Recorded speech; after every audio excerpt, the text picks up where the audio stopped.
Clara Hendricks fell to her knees in the snow, watching the last wagon disappear over the ridge. Her own sister hadn't even looked back. "Please," she whispered to no one. "Please." The wind swallowed her voice. The cold was already numbing her fingers, her feet, her will to stand. Then she heard hoofbeats cutting through the howling wind. A man's voice, rough and commanding. "Get up! Now! You're coming with me!" If you want to know how Clara survived and what happened next, subscribe to our channel and watch until the end. Comment below with your city so I can see how far this story has traveled. The wagon had been gone for less than an hour, but Clara Hendricks already couldn't feel her feet. She stood in the same spot where her sister had pushed her off the wagon, her broken trunk scattered in the snow around her, her mother's quilt half buried in a drift. The Wyoming wind cut through her thin wool coat like it wasn't there at all. "Ruth!" she had screamed when the wagon started moving. "Ruth, wait!" Her sister hadn't even turned around. Clara's husband had been dead for 8 months. 8 months of depending on her sister's charity. 8 months of whispered conversations that stopped when she entered the room.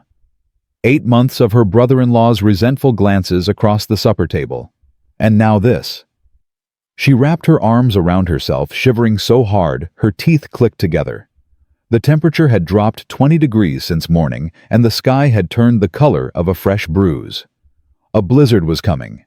Everyone on the wagon train had known it. That's why they'd left her.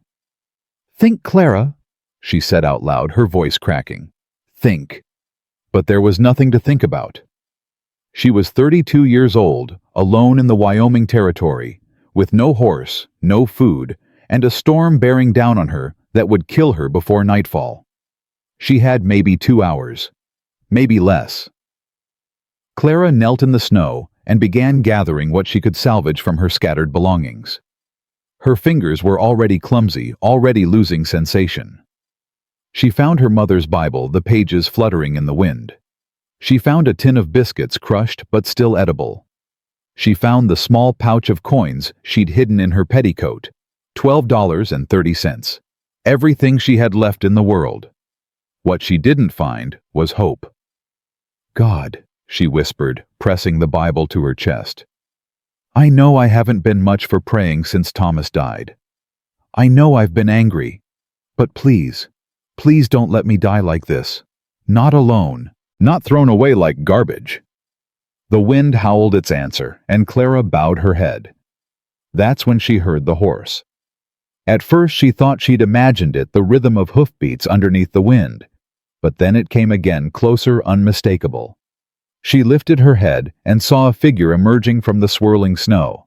A man on a dark horse moving toward her with purpose. Clara's heart lurched. A woman alone had everything to fear from a strange man in the wilderness. But she was going to die anyway. At least this would be faster than freezing. She didn't run. She couldn't have, even if she'd wanted to. The rider pulled his horse to a stop 10 feet from where she knelt. He was tall and broad-shouldered, wearing a heavy coat lined with fur and a hat pulled low against the wind. When he looked down at her, she saw eyes the color of worn leather, creased at the corners from years of squinting into sun and snow. "Ma'am," he said, his voice rough as sandpaper. "What in God's name are you doing out here?" Clara tried to answer, but her jaw was shaking too hard to form words. The man swung down from his horse in one fluid motion, his boots crunching in the snow as he approached her. Up close, she could see the gray threading through his dark hair, the old scar running along his jaw, the way his eyes swept over her situation and understood it immediately. "Wagon train left you," he said. It wasn't a question. Clara managed a nod. "How long ago?"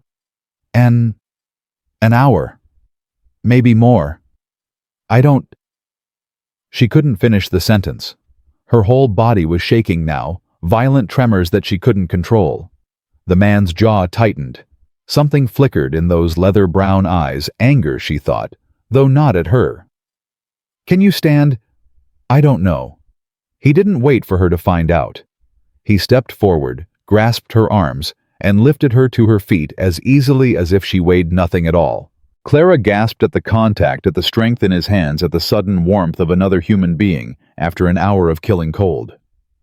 "My things," she said weakly, gesturing at the scattered contents of her trunk. "Leave them." "But my mother's quilt, her Bible." "Ma'am." His voice was firm, but not unkind. "That storm's going to hit in less than an hour. If we're not under shelter by then, your mother's quilt won't matter because you'll be dead. You understand?" Clara looked into his face and saw that he meant every word. "Yes," she whispered. "Good." He released one of her arms and reached for something in his saddlebag. A moment later, he was wrapping a heavy wool blanket around her shoulders, pulling it tight across her chest. "Can you ride?" Yes, I think so." "Ever ridden astride?" Clara felt heat rise to her frozen cheeks despite the cold. "Certainly not." For the first time, something that might have been amusement flickered across the man's weathered face. "You're about to learn. Come on." Before she could protest, he had lifted her onto his horse, settling her in the saddle with her skirts bunched awkwardly around her legs. Clara grabbed the saddle horn, mortified and grateful in equal measure. "Hold tight," the man said, swinging up behind her. His arms came around her to take the reins, creating a circle of warmth that Clara instinctively pressed back against. "We've got about 6 miles to cover, and not much time to do it." "Where are we going?" "My cabin." Clara stiffened. "Sir, I don't even know your name." "Callahan," he said, already urging the horse forward. "Samuel Callahan. And I don't much care if you trust me or not, ma'am, because the alternative is you dying in that snow back there. So you can come with me and live, or you can get off this horse and freeze. Your choice." Clara's hands tightened on the saddle horn. "I'll come with you," she said. "Smart woman." They rode in silence for what felt like hours, but was probably less than one. The snow began to fall harder, thick flakes that stuck to Clara's eyelashes and melted on her cheeks. She was warmer now, pressed against Callahan's solid chest, but the cold had already sunk deep into her bones, and she couldn't stop shivering. "Talk to me," Callahan said suddenly, his voice close to her ear. "What? Talk. You're too quiet. People get quiet right before they slip away from the cold. So talk." Clara tried to think of something to say, but her mind felt sluggish, wrapped in fog. I don't know what to say." "Tell me your name." "Clara. Clara Hendricks." "Where you from, Clara Hendricks?" "Philadelphia. Originally." Her words were slurring slightly. She couldn't seem to help it. "Then Ohio. Then wherever my sister's husband decided to drag us." "The wagon train?" Callahan said. "They were your family." "My sister, her husband, their children." Clara laughed, but it came out more like a sob. "My own blood left me to die, Mr. Callahan. My own sister looked me in the eye and told me I wasn't worth the food I ate." Callahan was quiet for a moment. When he spoke again, his voice was harder. "Some people don't deserve to call themselves family. Ruth was all I had left. Then you didn't have much." The bluntness of it should have hurt. Instead, Clara felt something crack open in her chest, something that had been frozen solid for months, maybe years. "No," she agreed softly. "I suppose I didn't." The horse pressed on through the deepening snow, and Clara felt herself drifting, the edges of consciousness growing fuzzy and indistinct. "Hey!" Callahan's arm tightened around her waist. "Stay with me, Clara. We're almost there." "I'm tired." "I know, but you don't get to sleep yet. Tell me something else. Tell me about your husband." Clara's breath caught. "Thomas? That his name? Tell me about him." He was kind." The words came slowly, pulled from somewhere deep. "Not exciting, not romantic, but kind. He never raised his voice to me, never raised his hand. When I lost our babies, Her voice broke. When I lost them, he held me and told me it wasn't my fault, even though I knew he wanted children more than anything. How'd he die? Fever. 8 months ago. He got sick on a Tuesday and was gone by Sunday. Clara wiped at her eyes with numb fingers. I was married to him for 9 years, Mr. Callahan. 9 years. And in the end, his family wanted nothing to do with me. My family wanted nothing to do with me. I've got nothing left. Nothing and no one. You've got yourself. Clara laughed bitterly. And what's that worth? More than you think. Callahan's voice was quiet but certain. I've been alone in these mountains for 10 years, ma'am. I know something about what a person's worth when everything else is stripped away. And you're still talking, still fighting, still breathing. That means something. Clara wanted to argue, but she didn't have the strength. There, Callahan said, and Clara lifted her head to see a dark shape emerging from the swirling snow, a small cabin barely visible against the white, with a thin trail of smoke rising from the chimney. You left the fire burning. Always do in winter. Never know when you'll need to get warm fast. He guided the horse toward a small lean-to beside the cabin, dismounting quickly before reaching up for Clara. Come on, let's get you inside. Clara tried to swing her leg over the saddle, but her body wouldn't cooperate. Her limbs felt like they belonged to someone else, heavy and unresponsive. I can't, she said, panic rising in her voice. I can't move. Callahan didn't hesitate. He reached up, wrapped his arms around her waist, and pulled her down from the horse, catching her against his chest when her legs buckled. I've got you, he said. I've got you. He carried her to the cabin door, kicked it open with one booted foot, and brought her inside out of the killing cold. The warmth hit Clara like a physical blow so intense after the frozen wind that she cried out. Easy, Callahan said, setting her down in a chair near the fireplace. Easy. The warmth's going to hurt for a bit. That's normal. He was already moving, building up the fire, putting a kettle on to boil, pulling blankets from a chest in the corner. Clara watched him through blurring vision, her whole body starting to shake again as the warmth penetrated her frozen flesh. My feet, she gasped. They're burning. That's good. Means you're not going to lose them. Callahan knelt in front of her and reached for her boots. May I? Clara nodded, too desperate to worry about propriety. He removed her boots with surprising gentleness. Then her stockings hissing softly when he saw her feet, white and waxy, the toes tinged with blue. Frostbite, he said. Not bad yet, but it would have been if we'd been out there much longer. He began rubbing her feet between his rough hands, the friction sending waves of pain and relief through Clara's body. This is going to hurt. It already does. Going to hurt worse before it gets better. He was right. As sensation returned to her feet, Clara had to bite her lip to keep from crying out. The pain was extraordinary, like needles being driven into her flesh from the inside out. Keep breathing, Callahan said. Deep breaths. It'll pass.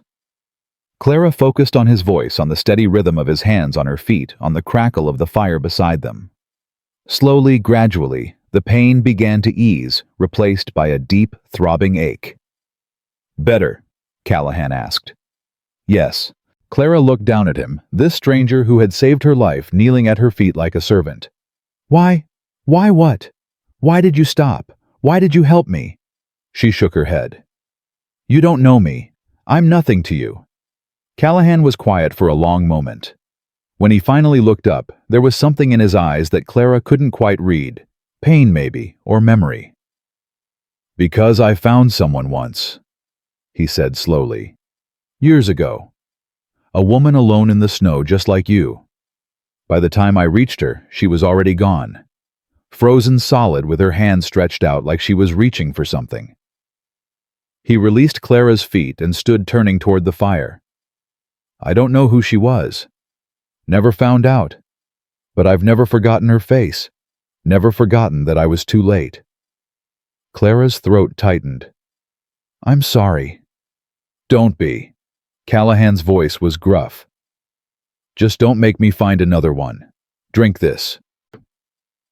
He pressed a tin cup into her hands, hot tea sweetened with honey, the steam rising into her face. Clara wrapped her fingers around it, letting the warmth seep into her bones. "Thank you," she said softly. "Mr. Callahan." "Sam." "Sam." She tested the name, found it fit. "Thank you, Sam." He nodded once, then turned away to tend to his horse.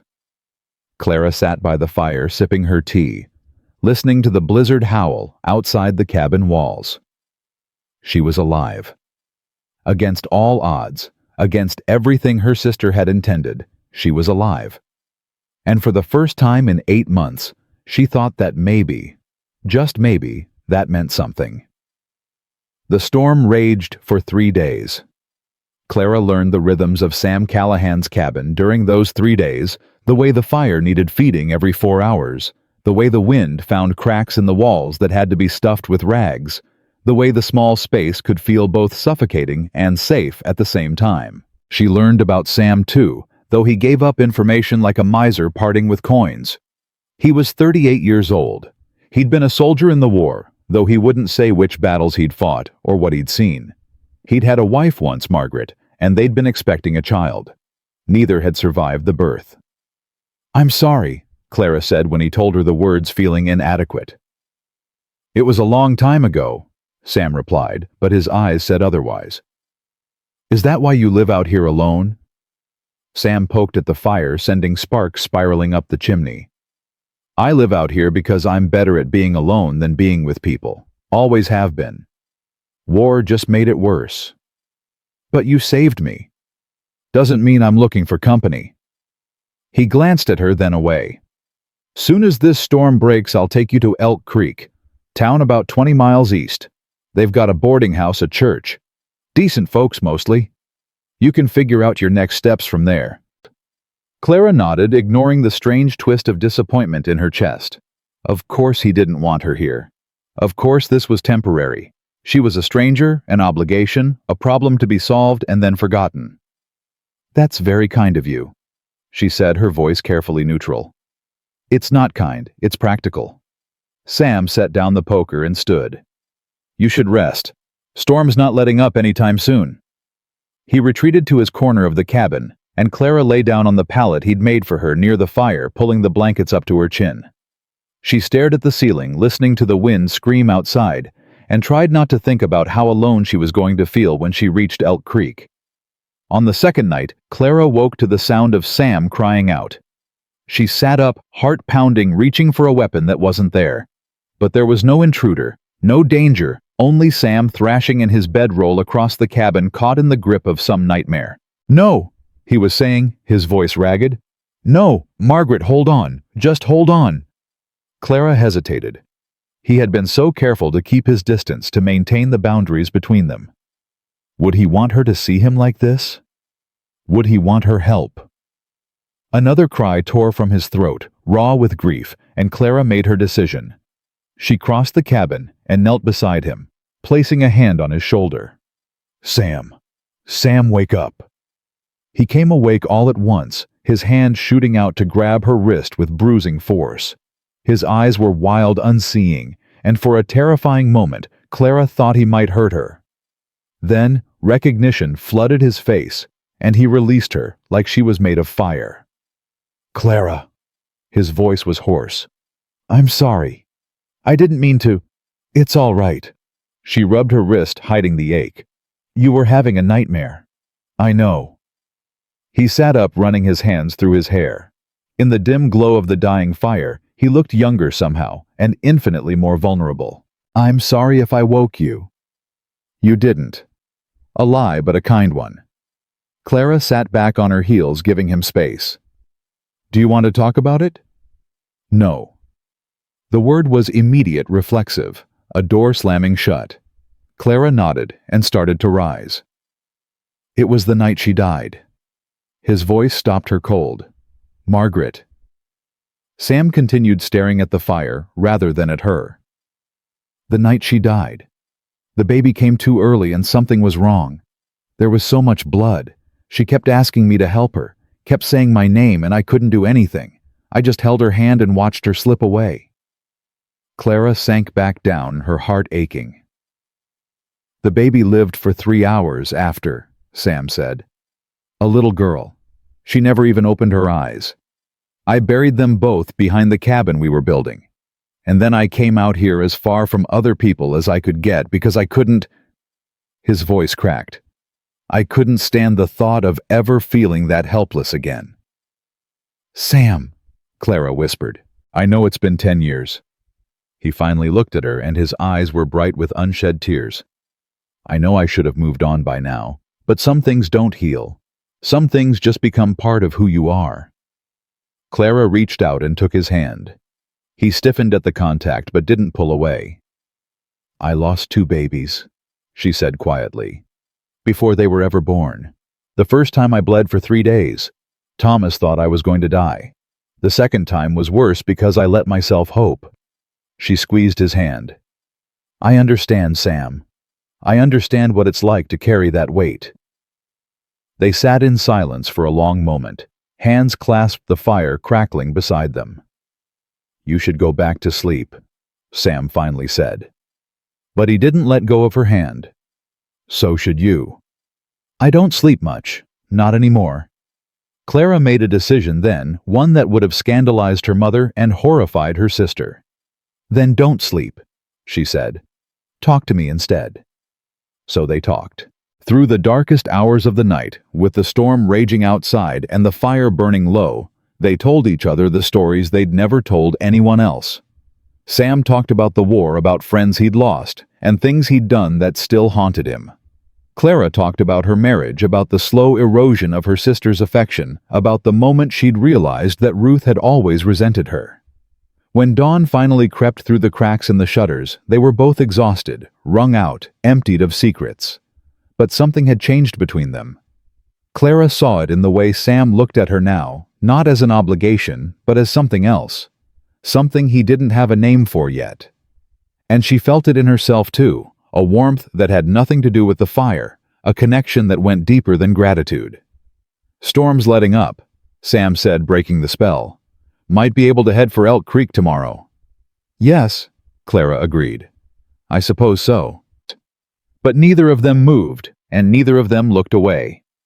On the morning of the 4th day, the storm finally broke. Clara woke to silence, the absence of wind, the absence of the constant howl that had become background noise. She sat up, blinking in the thin light that filtered through the cabin's single window. Sam was already awake, standing by the door, looking out at the transformed world. "Snow's deep," he said without turning around. "But the sky's clear. We can make Elk Creek by nightfall if we leave soon." Clara's stomach tightened. "I see." Sam turned then, and something in his expression made her breath catch. He looked uncertain, almost vulnerable, so different from the gruff, distant man who had found her in the snow 4 days ago. "Clara," he said, then stopped as if he didn't know how to continue. "Yes, I was thinking." He took a step toward her, then stopped again. "About Elk Creek. About what happens when we get there." "What about it?" Sam's jaw worked. He was clearly struggling with something, some internal battle that Clara couldn't see. "I've been alone a long time," he finally said. "I thought I wanted it that way. I thought I was better off without—" he gestured vaguely, "without complications. And now I'm not so sure." Clara's heart was pounding. "What are you saying, Sam?" He crossed the remaining distance between them, stopping just close enough that she had to tilt her head back to look at his face. "I'm saying that these past few days have been the most I've talked in 10 years. The most I've felt in 10 years. His voice dropped lower. "I'm saying that the thought of taking you to Elk Creek and riding away feels wrong in a way I can't explain." "Then don't." The words were out before Clara could stop them. Sam's eyes widened. "What?" Clara took a breath, gathering her courage. "Don't ride away. Don't leave me at the boarding house and disappear back into these mountains. Stay." She reached up and touched his face, her fingers trembling against his rough jaw. "I know it's sudden. I know we barely know each other, but I've spent my whole life being careful, being proper, waiting for permission to live. And where did it get me abandoned in a snowstorm by the only family I had left? Clara. You saved my life, Sam Callahan. But more than that, you reminded me what it felt like to be seen, to be heard. Her voice cracked. Please don't make me go back to being invisible again. Sam stared at her for a long, breathless moment. Then he lowered his head and kissed her. The kiss was brief, almost tentative, as if Sam was afraid she might shatter beneath his touch. When he pulled back, his eyes searched her face with something close to wonder. I shouldn't have done that, he said, his voice rough. Why not? Because I don't have anything to offer you, Clara. I live in a cabin in the middle of nowhere. I trap animals for a living. I wake up screaming from nightmares more nights than not. He stepped back, putting distance between them. You deserve better than that. Clara felt the cold rush in where his warmth had been. Don't I get to decide what I deserve? You don't know what you're asking for. Then tell me. She stepped toward him, refusing to let him retreat. Tell me what I'm asking for, Sam Callahan. Because from where I'm standing, I'm asking for a man who risked his life to save a stranger. A man who stayed up all night talking to me because he knew I was scared. A man who can't give you a future. Sam's voice cracked. I buried that ability 10 years ago, Clara, along with my wife and daughter. Clara's heart ached at the raw pain in his words, but she didn't back down. I'm not asking for forever, she said quietly. I'm asking for a chance. For both of us. Sam stood frozen, his jaw tight, his hands clenched at his sides. The battle playing out behind his eyes was almost painful to watch. We should go, he finally said. The snow's not getting any shallower. It wasn't a yes, but it wasn't a no either. Clara nodded and began gathering her few belongings, her heart heavy with uncertainty. She had laid herself bare, and Sam had neither accepted nor rejected her. She didn't know which would have been easier to bear. They rode in silence for the first hour, Clara seated in front of Sam on his horse, his arms around her to hold the reins. The intimacy of the position felt different now, charged with everything that had been said and unsaid between them. The snow was deep, sometimes reaching the horse's chest, and their progress was slow. Sam guided the animal with practiced ease, finding paths through drifts and around obstacles that Clara never would have seen. There's something I need to tell you, Sam said, suddenly breaking the long silence. Clara's stomach tightened. What is it? About Elk Creek. About why I said I'd take you there. I assumed it was the nearest town. It is. Sam paused, and Clara felt his chest rise and fall against her back. But there's another reason. The sheriff there, a man named Tom Brody. He was in my unit during the war. We fought together at Antietam at Gettysburg. He's one of the few people in this world I'd trust with my life. You're taking me to him. I'm taking you to someone who can help you if I can't. Sam's voice was heavy. I don't know what's waiting for us in that town, Clara. I don't know if your sister sent word ahead or if there's anyone looking for you. But Tom's a good man. Whatever happens, he'll see you're treated fair. Clara turned her head slightly, trying to see his face. You think Ruth might have told people I'm dead? I think a woman who'd leave her own sister to freeze wouldn't hesitate to tell whatever lie served her best. The thought hadn't occurred to Clara until that moment.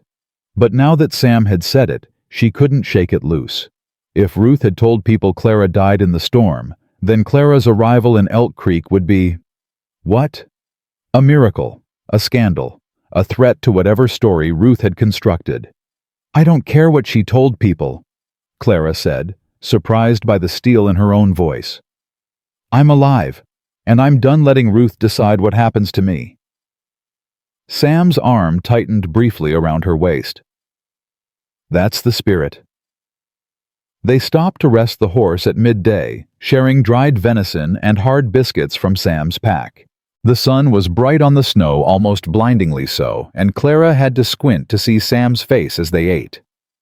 "Can I ask you something?" she said. "Depends on what it is." "The woman you told me about. The one you found frozen in the snow years ago." Clara watched his expression carefully. "Did you ever find out who she was?" Sam's jaw tightened. "No. I buried her where I found her. Said a prayer over the grave best I could, but I never knew her name." "That must haunt you." "Everything haunts me, Clara." He looked at her, then his brown eyes unguarded for once. "That's why I live alone. Fewer ghosts to add to the collection." "Maybe ghosts aren't the only things worth collecting." Sam held her gaze for a long moment. "Maybe not." They mounted up again and continued east. As the afternoon wore on, Clara began to see signs of civilization. Distant smoke from chimneys, fence posts poking up through the snow, the occasional track of another horse or wagon. "Getting close," Sam said. "Another hour, maybe 2. Clara's nerves began to flutter. What would she find in Elk Creek? What kind of reception awaited a woman who arrived in the dead of winter, escorted by a mountain man with nothing but the clothes on her back? "Sam." "Yeah. Whatever happens in town. Whatever people say or think." She took a breath. "I want you to know that I'm grateful. For everything." "Don't thank me yet. You haven't met the townsfolk." "I'm not thanking you for them. I'm thanking you for you." Sam was quiet for so long that Clara thought he wasn't going to respond. Then so softly she almost missed it, he said, "You're welcome." Elk Creek was larger than Clara had expected. The main street was lined with wooden buildings, their facades dusted with snow, but showing signs of recent activity. Smoke rose from a dozen chimneys, and people moved along the wooden sidewalks, bundled against the cold, but going about their business with purpose. As Sam guided his horse down the main street, heads began to turn. Clara felt the weight of curious stares, heard the murmur of voices as they passed. "That's Sam Callahan," someone said loud enough for her to hear. "Ain't seen him in town for months." "Who's the woman with him?" "Dunno. Never seen her before." Sam seemed oblivious to the attention, or at least indifferent to it. He guided the horse toward a building with a sign that read "Sheriff's Office," and dismounted, then helped Clara down. "Stay close," he said quietly. "Let me do the talking at first." Clara nodded, suddenly aware of how she must look. Her dress wrinkled and stained, her hair escaping from its braid, her face wind-burned and chapped. Not exactly the picture of respectability. Sam pushed open the door to the sheriff's office and stepped inside Clara close behind him. The interior was warm, heated by a pot-bellied stove in the corner, and cluttered with wanted posters and stacks of paper. Behind the desk sat a man about Sam's age with graying hair and a thick mustache. He looked up at their entrance, and his eyes widened in recognition. "Well, I'll be damned," he said, rising from his chair. "Sam Callahan. I thought you'd gone and got yourself killed up in those mountains." "Not yet, Tom."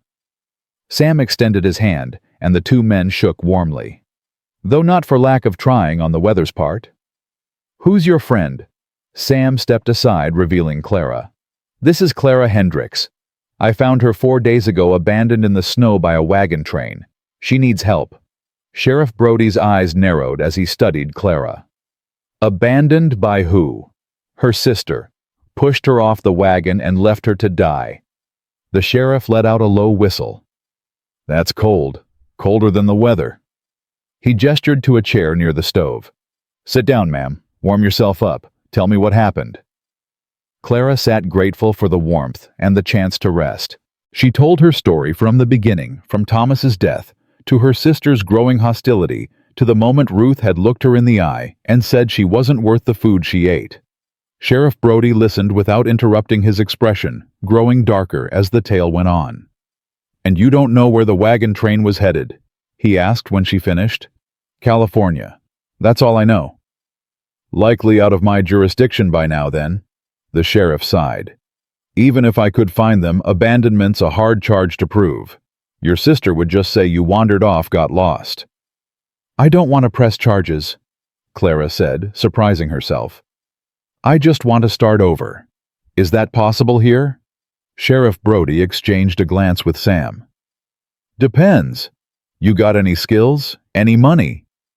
I can read and write. I can do figures. I kept the books for my husband's farm for 9 years.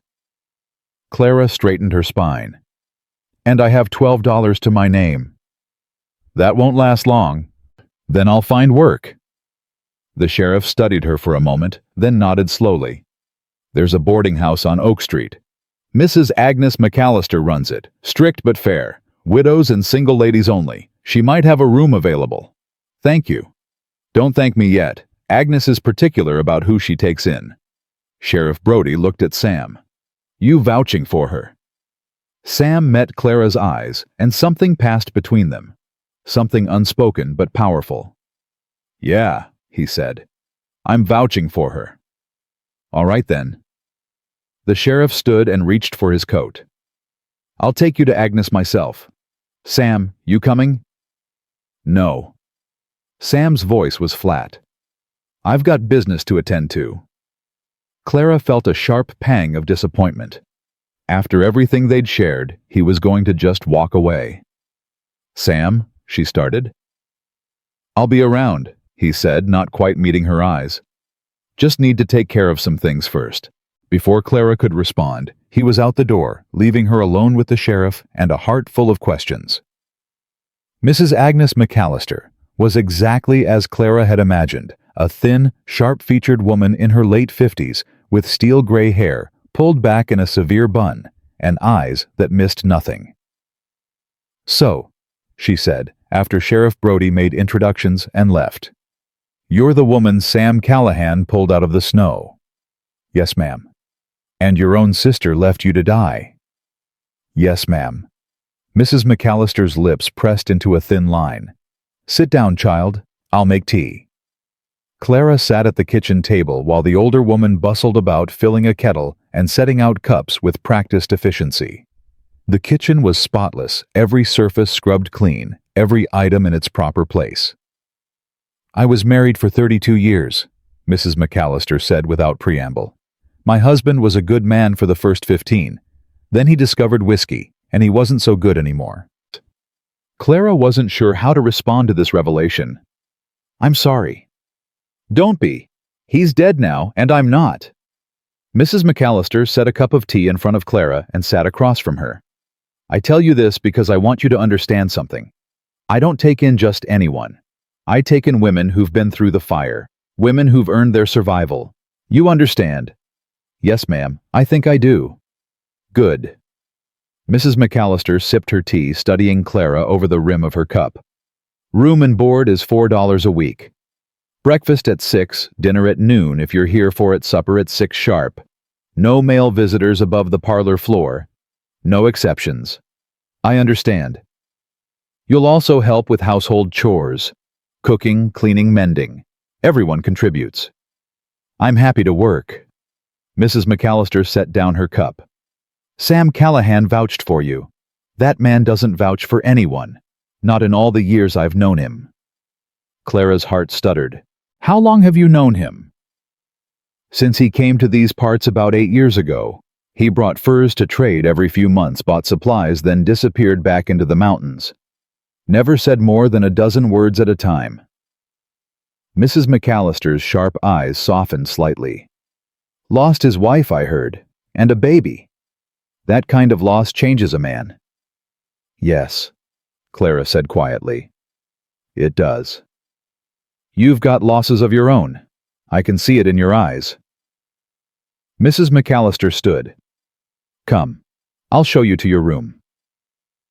The room was small but clean, with a narrow bed, a washstand, and a window that looked out onto the street below. Clara set down her meager belongings and felt something loosen in her chest. A room of her own, a place to sleep without fear of being thrown out into the cold. Supper's in 2 hours, Mrs. McAllister said from the doorway. There's water for washing. Make yourself presentable. Yes, ma'am, thank you. After the older woman left, Clara sank onto the bed and let herself breathe for the first time in what felt like days. She was safe. She was warm. She had a roof over her head and a chance to start over. But her thoughts kept drifting back to Sam. Why had he left so abruptly? Where had he gone? Would she ever see him again? She told herself it didn't matter. She told herself she'd known him for less than a week, that whatever connection they'd felt was born of crisis and proximity, nothing more. But her heart wasn't listening. Clara washed and changed into her one other dress, a faded blue calico that had seen better days but was at least clean. She braided her hair and pinched color into her pale cheeks, then made her way downstairs for supper. The dining room held a table that could seat 8, though only 3 other women were present. They looked up as Clara entered, curiosity and wariness mixing in their expressions. "Ladies, Mrs. McAllister said, this is Clara Hendricks. She'll be staying with us." The introductions that followed were brief but cordial. There was Mary Sullivan, a young widow barely out of her teens with sad eyes and a nervous manner. There was Dorothy Chen, a woman about Clara's age of mixed heritage and a quiet dignity that Clara immediately respected. And there was Old Bess, as she insisted on being called, who was at least 70 and seemed to find everything either amusing or beneath her notice. "Heard you came in with Sam Callahan," Old Bess said as they ate. "That true?" "Yes, ma'am." Old Bess stabbed at her potato. "Man's a mystery. Been trying to crack him for years. Never could." "Leave the girl alone, Bess," Mrs. McAllister said. "She's been through enough without your interrogation." "I'm just making conversation." Old Bess winked at Clara. "Don't mind me, child. I'm too old to care what anyone thinks." Clara found herself smiling despite everything. "I appreciate the honesty." After supper, Clara helped with the dishes alongside Dorothy, who proved to be a woman of few words but warm gestures. A gentle touch on the arm, a small smile, a careful passing of plates. "It gets easier," Dorothy said quietly as they worked. "What does starting over? Being somewhere no one knows your story." Dorothy handed Clara a dish to dry. "I came here 3 years ago from San Francisco. People said I didn't belong here, said I wasn't welcome. Mrs. McAllister took me in anyway." "I'm glad she did." Dorothy's smile was small but genuine. "So am I." That night, Clara lay in her narrow bed staring at the ceiling and thinking about everything that had brought her to this moment. The husband she'd loved and lost. The sister who'd betrayed her. The stranger who'd saved her life and then disappeared without explanation. She thought about Sam's kiss, brief and hesitant, but full of longing. She thought about his words, "I don't have anything to offer you." But he did. He had offered her his honesty, his vulnerability, his protection.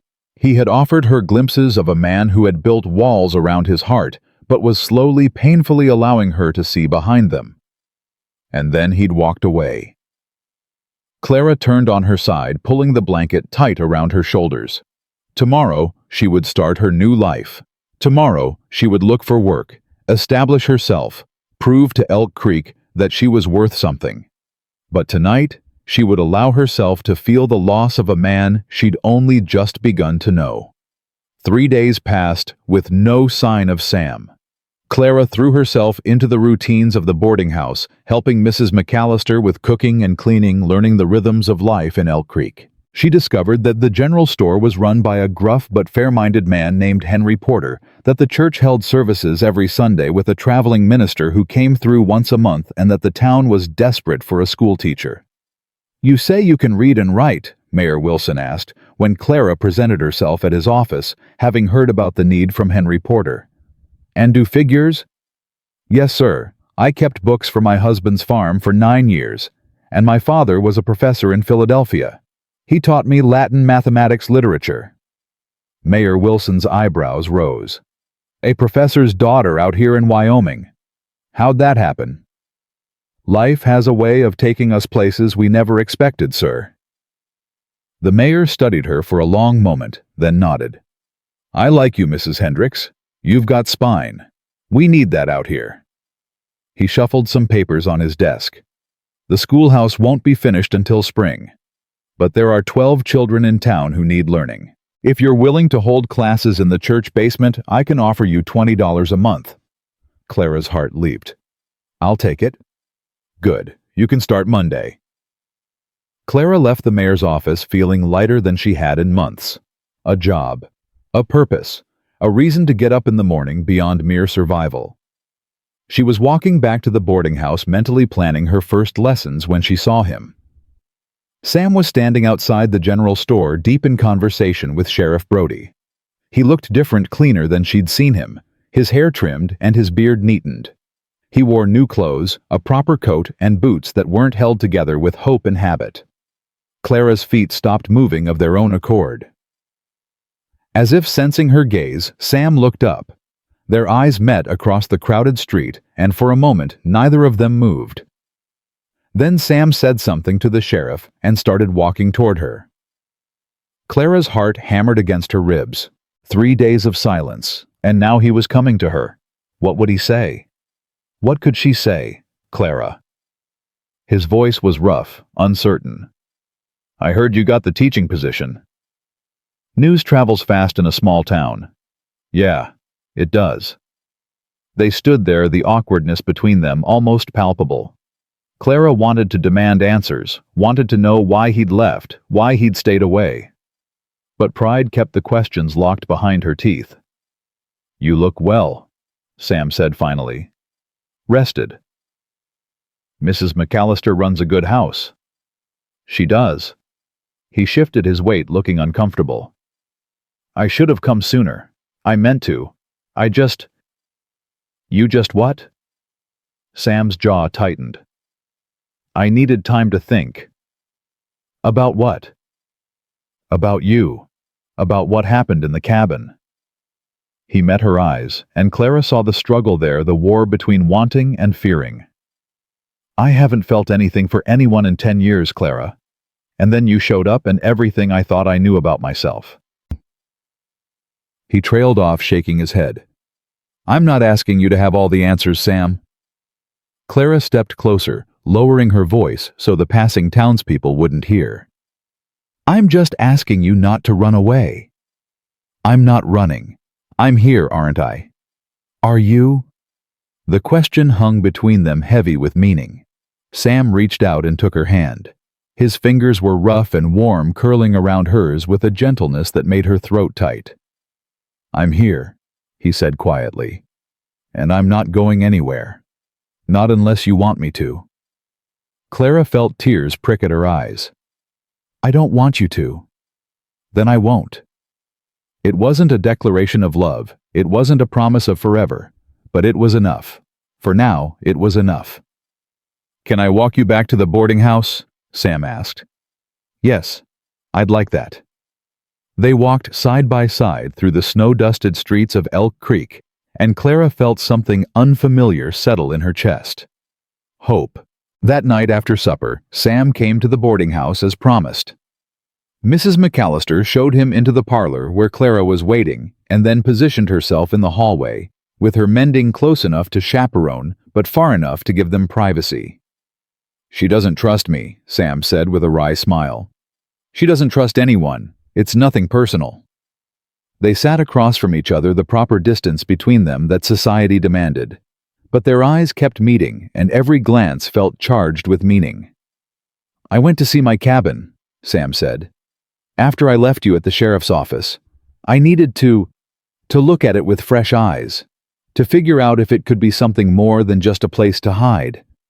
And what did you decide? Sam leaned forward, his elbows on his knees. I decided it's just a building, 4 walls and a roof. It's not a home. It hasn't been a home since Margaret died. I'm sorry, Sam. Don't be. He looked at her, and his eyes were clearer than she'd ever seen them. For the first time in 10 years, I think I might want it to be a home again. I think I might be ready. Clara's breath caught. What are you saying? I'm saying I've been dead inside for a long time, Clara. And then you came along, frozen half to death, and something woke up. He reached across the space between them and took her hand. I'm not good at this. I don't know how to court a woman properly. I don't know how to be what you deserve. But I want to try, if you'll let me." Clara felt tears spill down her cheeks. "Sam, I know it's too soon. I know we barely know each other. But I know how I felt when I thought I might lose you in that storm. I know how I felt when I kissed you. And I know I don't want to go back to being alone." "Neither do I." They sat there, hands clasped, the fire crackling in the hearth, and Mrs. McAllister's shadow visible in the hallway. It wasn't romantic, it wasn't private, but it was real. And for Clara, that was worth more than all the grand gestures in the world. "I should let you rest," Sam said finally, though he made no move to release her hand. "Big day tomorrow, first day of teaching. Will you come to the church, to see how it goes?" Sam's smile was slow, but genuine. Wouldn't miss it. He stood to leave, and Clara walked him to the door. Mrs. McAllister watched from her post in the hallway, sharp eyes missing nothing. "Good night, Clara," Sam said. "Good night, Sam." He reached out and touched her cheek just briefly, just a brush of rough fingers against soft skin. Then he was gone, disappearing into the dark Wyoming night. Clara closed the door and leaned against it, her heart full. "He's a good man," Mrs. McAllister said, appearing beside her. "Damaged, but good." "I know. Be careful with him. Men like that break easy." Clara nodded.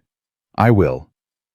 She went upstairs to her room, but she didn't sleep for a long time. She lay in the dark, thinking about tomorrow, thinking about Sam, thinking about all the ways her life had changed in just 1 week.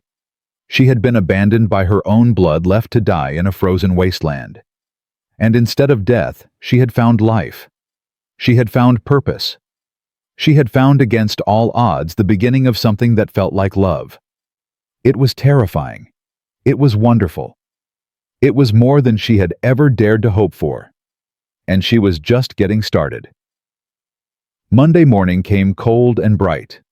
Clara dressed in her best dress, the blue calico that Sam had said matched her eyes, and walked to the church with her heart pounding and her hands full of borrowed books.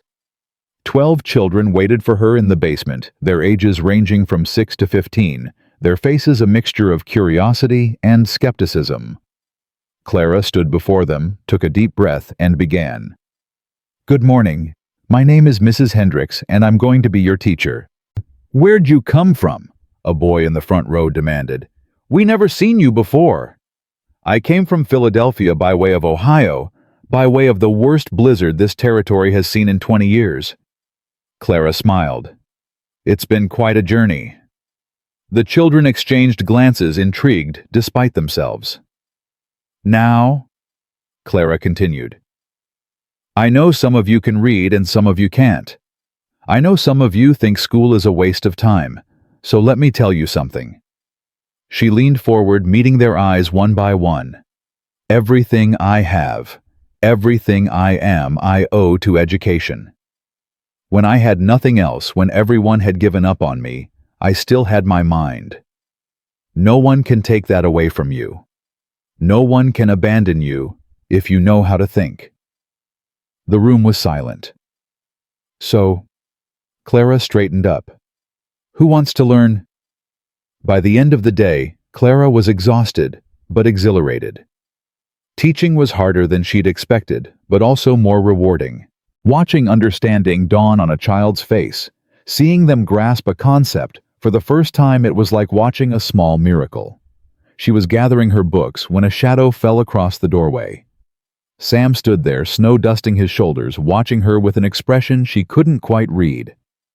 "How long have you been standing there?" she asked. "Long enough." He stepped into the room, picking up a slate that had fallen to the floor. "You're good at this." "I don't know about that." "I do. I watched. Those kids were hanging on your every word by the end." Sam set the slate on a desk and turned to face her. "You found your calling, Clara." "Maybe," she smiled. "Or maybe my calling found me." Sam crossed the room and stood before her close enough that she could see the flecks of gold in his brown eyes. "I've been thinking," he said. "About what?" About the future. About what kind of life I want to build. He reached into his pocket and withdrew something small, something that glinted in the dim light. About whether I'm brave enough to ask for what I want. Clara's heart stopped. Sam, I know it's too soon. He said the words tumbling out in a rush. I know we've only known each other for a week. I know I'm damaged and difficult, and probably not what you dreamed of when you imagined your future. Sam. But I also know that I've felt more alive in the past week than I have in 10 years. I know that when I think about tomorrow for the first time, I actually want to see it. And I know that's because of you. He opened his hand, and Clara saw a ring simple gold band with a small stone that caught the light. It was Margaret's, he said quietly. The only thing I kept. I've been carrying it around for 10 years and I never knew why. Now I think maybe I was waiting. For something. For someone. He looked at her, his eyes vulnerable in a way she'd never seen. For you. Te. Clara couldn't breathe, couldn't speak, couldn't do anything but stare at the ring in his outstretched hand. I'm not asking you to marry me tomorrow, Sam continued. I'm not asking for anything except a chance. A chance to court you properly. A chance to prove I can be the man you deserve. A chance to... Clara silenced him with a kiss. It wasn't like the first time, hesitant and uncertain. This kiss was a declaration, a promise, a yes, to every question he hadn't quite asked. When they finally broke apart, both breathless, Sam rested his forehead against hers. Is that a yes? He asked. That's a yes, Clara whispered. To all of it. Sam slipped the ring onto her finger, and it fit perfectly, as if it had been waiting for her all along. They stood there in the empty church basement, two broken people who had somehow found each other in the middle of a frozen wilderness. Outside, the snow began to fall again, soft and silent. Inside, something new was beginning, something that felt like the start of forever. Word spread through Elk Creek like wildfire on dry grass. By the next morning, everyone in town knew that Sam Callahan had given Clara Hendricks a ring.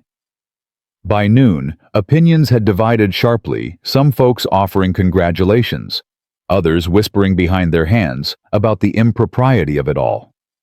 A week, Clara heard Mrs. Patterson say to her husband outside the general store. She's known him a week and already she's wearing his dead wife's ring. What kind of woman does that? Clara kept walking, her chin held high, but the words stung more than she wanted to admit. Mrs. McAllister was waiting for her when she returned to the boarding house, arms crossed, an expression unreadable. Sit down, the older woman said. Clara sat. I've heard the talk, Mrs. McAllister began. Half the town thinks you're a fortune hunter who seduced a grieving man. The other half thinks Sam's lost his mind. And what do you think, Mrs. McAllister studied her for a long moment. I think you're two broken people trying to put each other back together. Whether that's foolish or brave, I haven't decided yet. I love him. The words came out before Clara could stop them. I know it doesn't make sense. I know it's too fast. But I love him. Love doesn't pay the bills, child. Love doesn't stop tongues from wagging. Love doesn't protect you when the whole town decides you're not worth respecting. Then what does? Mrs. McAllister's expression softened just slightly. Time. Patience. Proving them wrong day after day until they run out of reasons to doubt you. Clara nodded slowly. I can do that. Can you? Because it won't be easy. People in small towns have long memories and short charity. They'll be watching every move you make, waiting for you to fail. Let them watch. Clara stood squaring her shoulders. I've survived worse than gossip. For the first time, Mrs. McAllister smiled. Yes, I believe you have. The weeks that followed tested Clara's resolve in ways she hadn't anticipated. She taught her classes ignoring the pointed looks from mothers who came to collect their children. She shopped at the general store, pretending not to hear the conversations that stopped when she entered. She walked through town with her head held high, even when it felt like every eye was judging her. Sam was her anchor through it all. He came to the boarding house every evening, sitting with her in the parlor under Mrs. McAllister's watchful eye. They talked about everything and nothing, sharing stories from their pasts, dreams for their futures, fears they'd never spoken aloud to anyone else. "Does it bother you?" Clara asked one night. "What people are saying?" Sam's jaw tightened. "What bothers me is that they're saying it about you. I'm used to being the town hermit.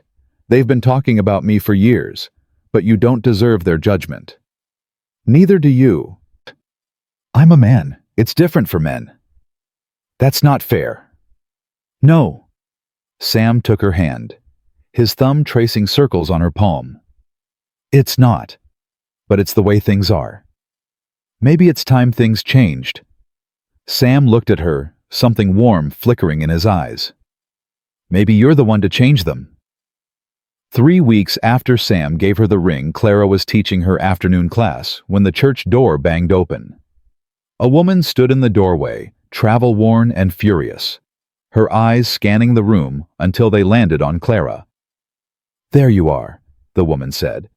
"I knew you weren't dead." Clara's blood turned to ice. Ruth.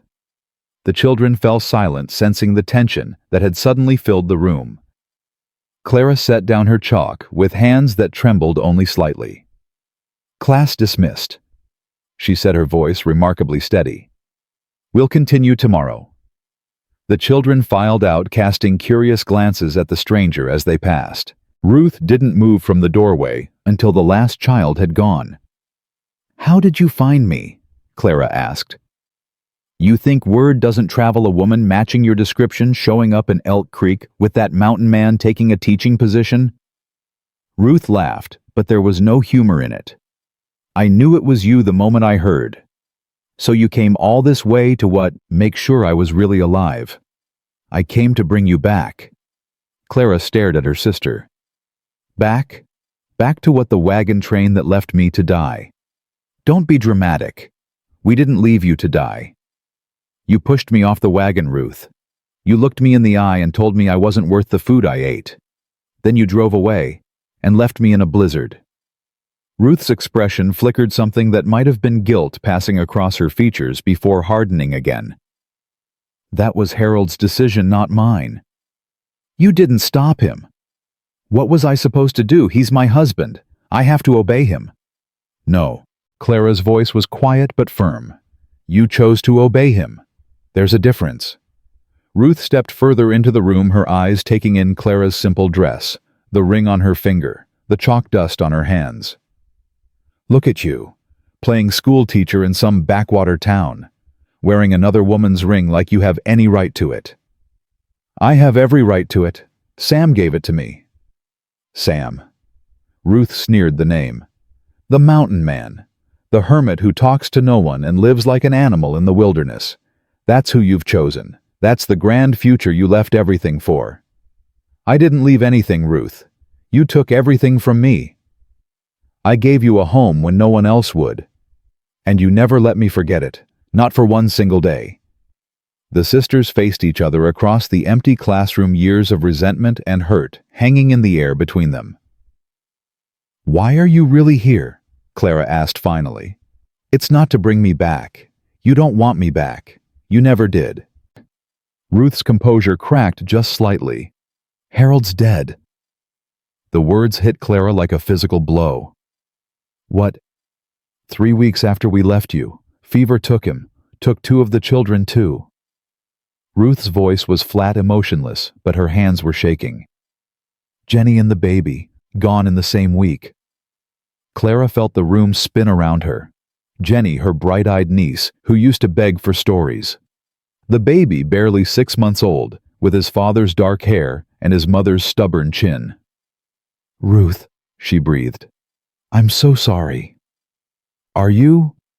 Ruth's eyes were hard. "Are you sorry, Clara, because you should be? If you'd been there, if you'd helped with the nursing like you were supposed to, maybe they would have lived." "That's not fair." "Nothing's fair. Ruth's voice rose to a shriek. Nothing about any of this is fair. I did everything right. I obeyed my husband. I followed the rules. And what did it get me? A dead husband, dead children, and a sister who's living happily ever after while my world falls apart. Clara stood frozen, torn between compassion and anger, between the sister she remembered and the woman who had left her to die. I didn't ask for any of this, she said quietly. I didn't ask to be abandoned. I didn't ask to nearly freeze to death, and I certainly didn't wish harm on your family. But you benefited from it, didn't you? While I was burying my babies, you were falling in love. While I was watching my husband die, you were finding your happiness. Ruth's laugh was bitter. God has a sick sense of humor. God didn't do this, Ruth. You did. You made choices, and those choices had consequences, for both of us. So this is my punishment. Losing everything, while you gain everything. This isn't about punishment. It's about life. Life isn't fair. It doesn't keep score. It just happens, and we have to survive it however we can. Ruth stared at her, something shifting in her expression. When did you become so hard? When my own sister left me to die. They stood in silence for a long moment, the weight of everything between them pressing down like a physical force. What do you want, Ruth? Clara asked finally. Really? What did you come here for? Ruth's shoulders sagged, the fight draining out of her. I don't know. I thought if I found you, if I made things right. Made things right how? By dragging me back to California. By pretending none of this happened. By apologizing. The word came out as barely a whisper. I came to apologize, Clara. For everything. Clara felt something crack inside her chest. It's too late for that. I know. Ruth's eyes filled with tears. I know it is, but I had to try. I had to tell you that I'm sorry. That I've been sorry every day since we left you. That I wake up every night seeing your face as the wagon pulled away. Then why didn't you come back? Why didn't you stop? Harold make him turn around. Because I was afraid. The admission seemed to cost Ruth everything she had left. I was afraid of him, afraid of being alone, afraid of what would happen if I stood up to him. She wiped at her eyes. I've been afraid my whole life, Clara. Afraid of everything, and look where it's gotten me. Clara looked at her sister, really looked at her for the first time since she'd burst through the door. Ruth looked older than her years, worn down by grief and guilt and the hard miles between California and Wyoming. She looked like a woman who had lost everything and didn't know how to keep living. She looked like Clara had felt standing alone in the snow, watching the wagon train disappear. Where will you go? Clara asked. Ruth shrugged helplessly. I don't know. Back to California, I suppose. Try to find work. Try to survive. Alone. Thomas is all I have left. He's with the wagon waiting outside town. Thomas, Ruth's oldest son, who had been 10 when Clara last saw him. I couldn't bring him into this. Couldn't let him see what I'd done to you. Clara thought about the boy, the uncertainty he must be feeling, the loss he'd already endured. She thought about Ruth, flawed and frightened, and utterly alone. And she thought about Sam, who had told her just last night that the hardest thing in the world was learning to forgive. Stay, she heard herself say. Ruth's head snapped up. What? Stay. In Elk Creek, at least for a while. Clara took a breath, hardly believing the words coming out of her mouth. Mrs. McAllister might have room at the boarding house, and Thomas could join my class, get some proper schooling. After everything I did, you'd let me stay. I'm not letting you do anything. I'm offering you a choice. Clara met her sister's eyes. You said you were afraid your whole life. Maybe it's time to stop being afraid. Maybe it's time to start making different choices. Ruth stared at her tears streaming down her face. Why? Why would you do this for me? Because you're my sister. Clara's voice broke on the word. Because no matter what you did, you're still my blood. And because I know what it feels like to be alone and desperate and scared. I wouldn't wish that on anyone. Not even you." Ruth crossed the room and pulled Clara into a fierce embrace, sobbing against her shoulder. Clara held her, feeling the grief and anger and love all tangled together in her chest, impossible to separate. "I'm sorry," Ruth kept saying. "I'm so sorry." "I know," Clara whispered back. "I know you are." Sam found her an hour later, sitting alone in the empty church, her eyes red from crying. "Sheriff told me your sister showed up," he said, settling onto the pew beside her. "You all right?" "No." Clara leaned against his shoulder, drawing comfort from his solid presence. "Yes, I don't know. What happened?" Clara told him everything. Harold's death, the children, Ruth's apology, the offer she'd made. Sam listened without interrupting, his arm coming around her shoulders as she talked. "You invited her to stay," he said when she finished. It wasn't a question. "Yes." "After what she did?" "Yes." Sam was quiet for a long moment. "That took courage. Or foolishness. Maybe both." He pressed a kiss to the top of her head.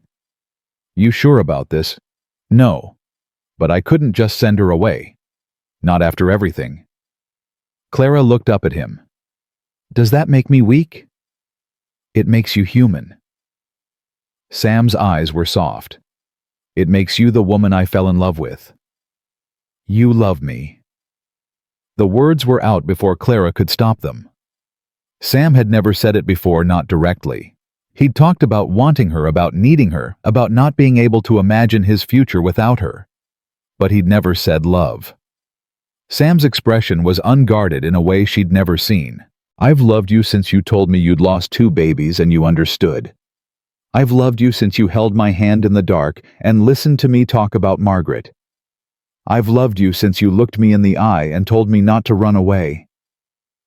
Clara felt tears spilling down her cheeks again, but these were different. These were tears of joy. "I love you too," she whispered. "So much it scares me."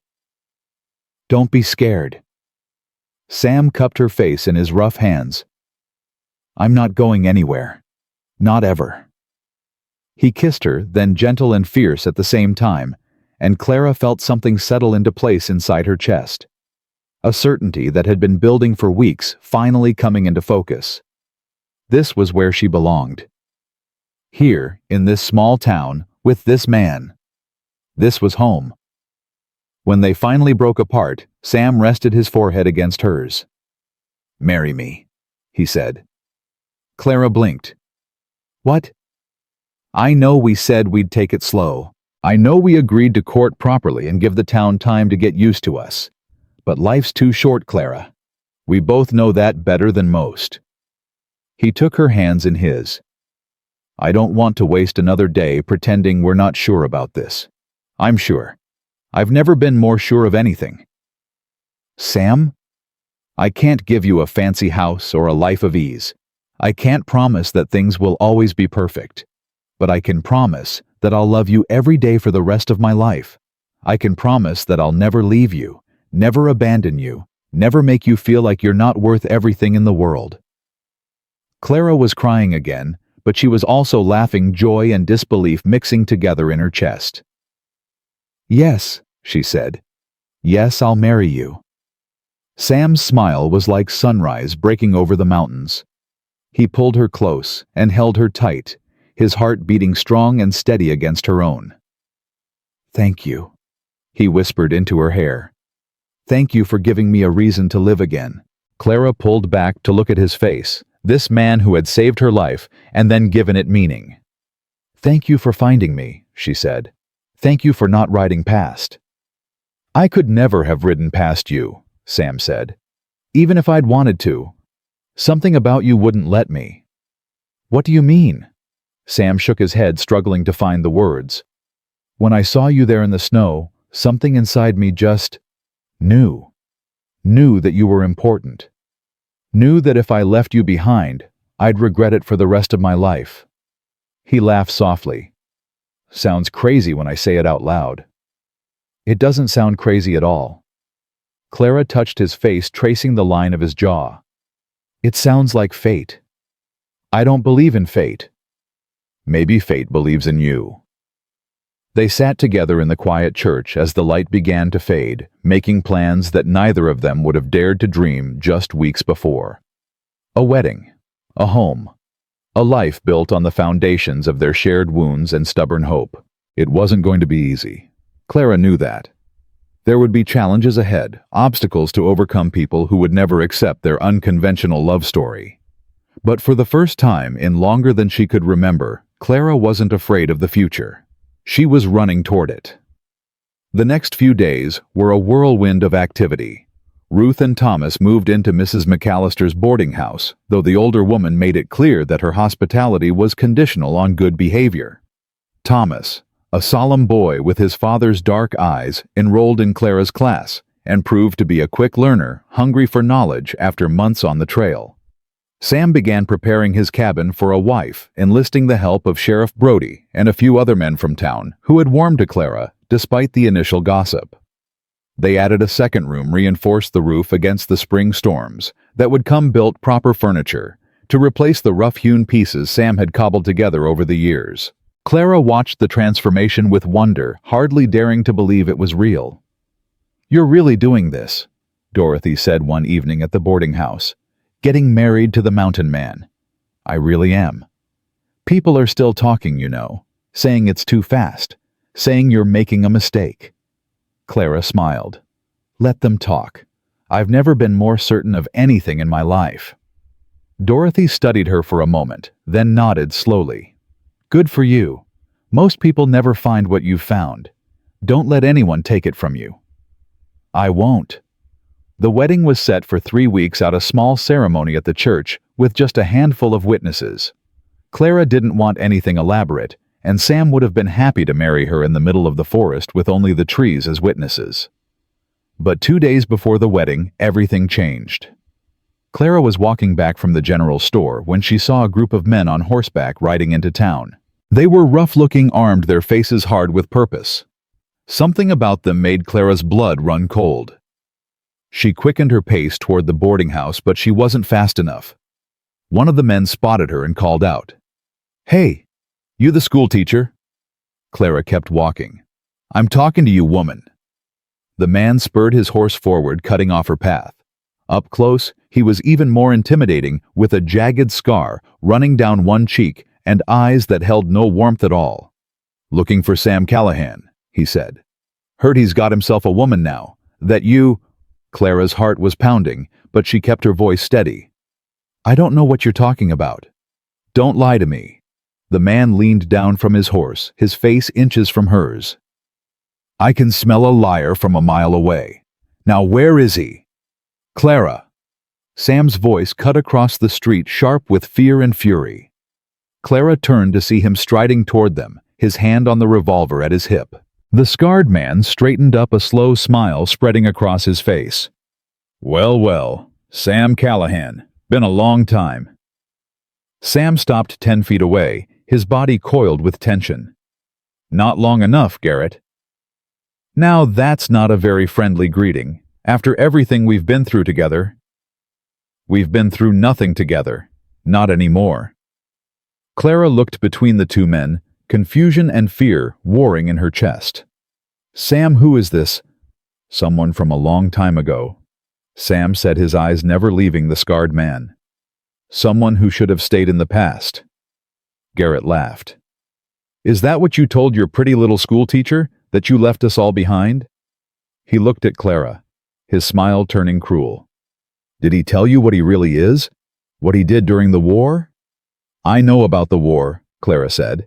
"He fought for the Union. He killed for the Union. Killed and burned and destroyed." Garrett's voice dripped with venom. "We rode together, him and me. Hunted down Confederate sympathizers like dogs. Burned their farms. Shot their sons." He gestured at his scarred face.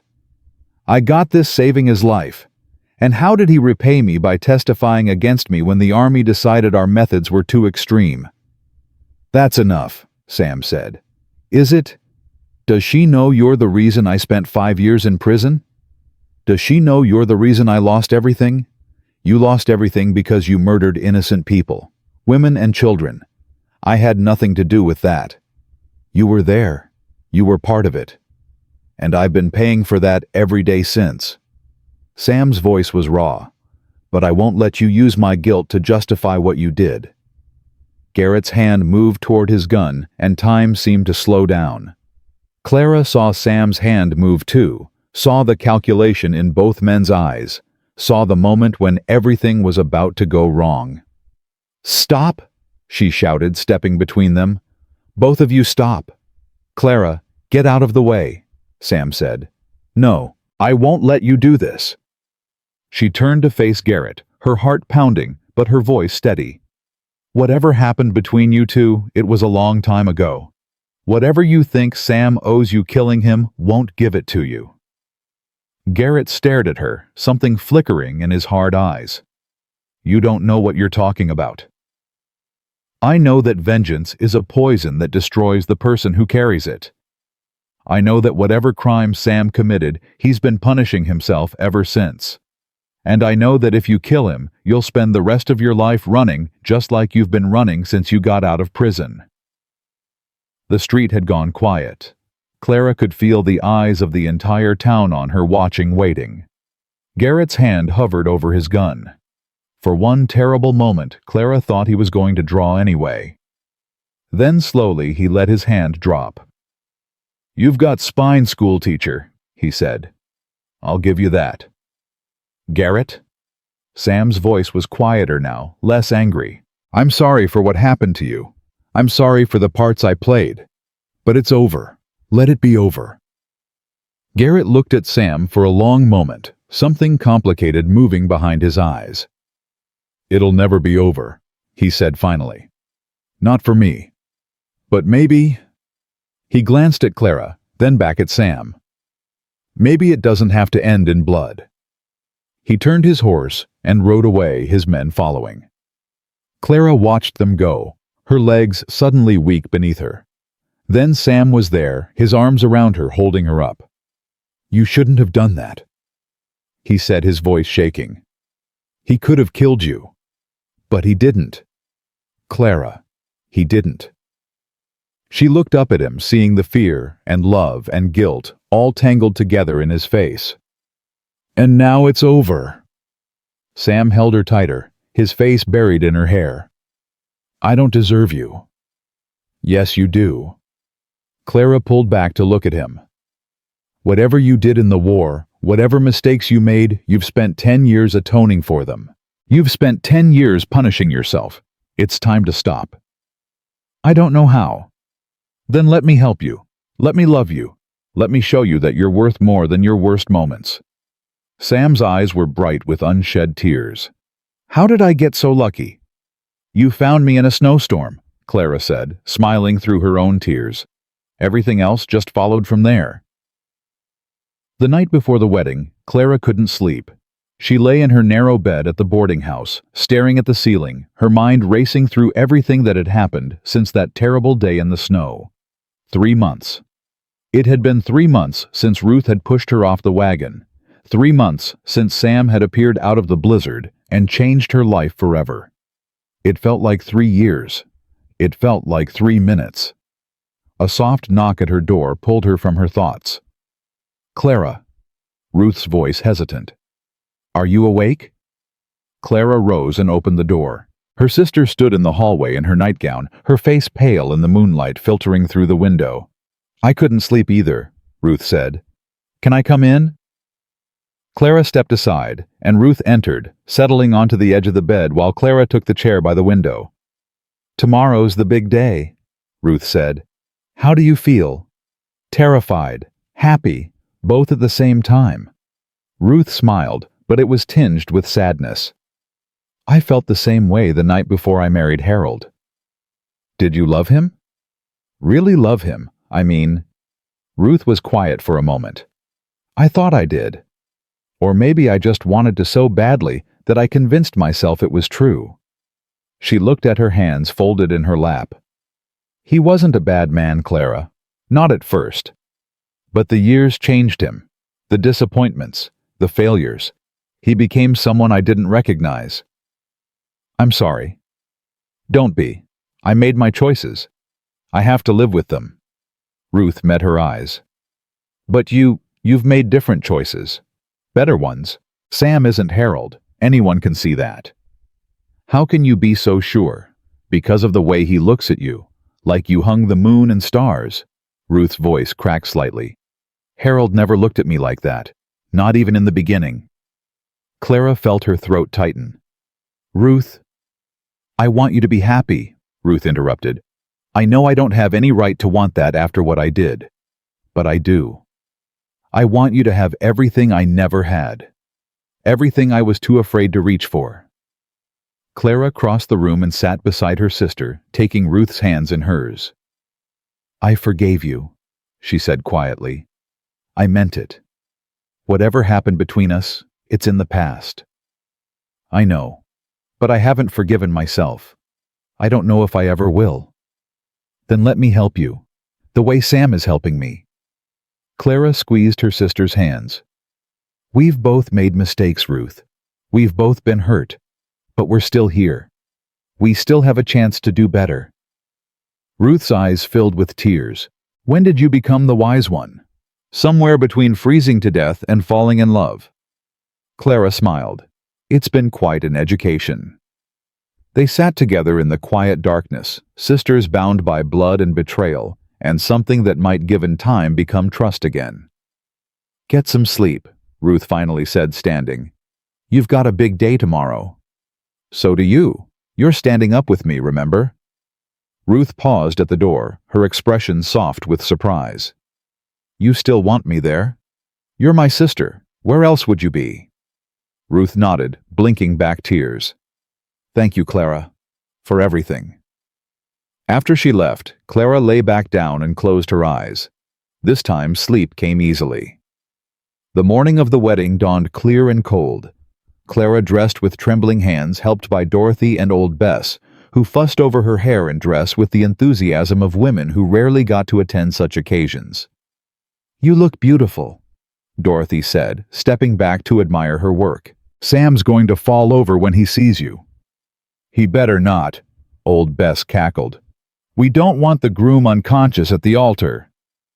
Clara laughed, but her nerves were jangling. In less than an hour, she would be Mrs. Samuel Callahan. In less than an hour, her entire life would change again. Mrs. McAllister appeared in the doorway, her expression as stern as ever, but with a warmth in her eyes that hadn't been there when Clara first arrived. The minister's ready, she said. And there's someone here to see you. Clara's heart stuttered. Sam, he's not supposed to see me before. It's not Sam. Mrs. McAllister stepped aside, revealing a small figure behind her. Thomas, Ruth's son, stood in the hallway clutching something in his hands. He looked uncomfortable in his Sunday clothes, his dark hair slicked back with water, his young face solemn. Thomas, Clara said, surprised. What is it? The boy stepped forward, holding out his hands. In them was a small bouquet of winter flowers, their petals bright against the gray February day. Ma said you needed something to carry, he said, his voice gruff with embarrassment. I picked these this morning, from the meadow south of town. Clara took the flowers, her eyes stinging. Thomas, they're beautiful. They're just flowers. But the boy's cheeks flushed with pleasure at her reaction. They're perfect. Clara bent and kissed his forehead. Thank you. Thomas ducked his head embarrassed and fled down the hall. But Clara caught the small smile on his face before he disappeared. That boy's come a long way, Mrs. McAllister observed. 3 months ago he wouldn't speak to anyone. Now look at him. He just needed someone to believe in him, Clara said. Seems to be a pattern around here. Mrs. McAllister's expression softened. Ready? Clara took a deep breath. Ready. The walk to the church felt both endless and impossibly short.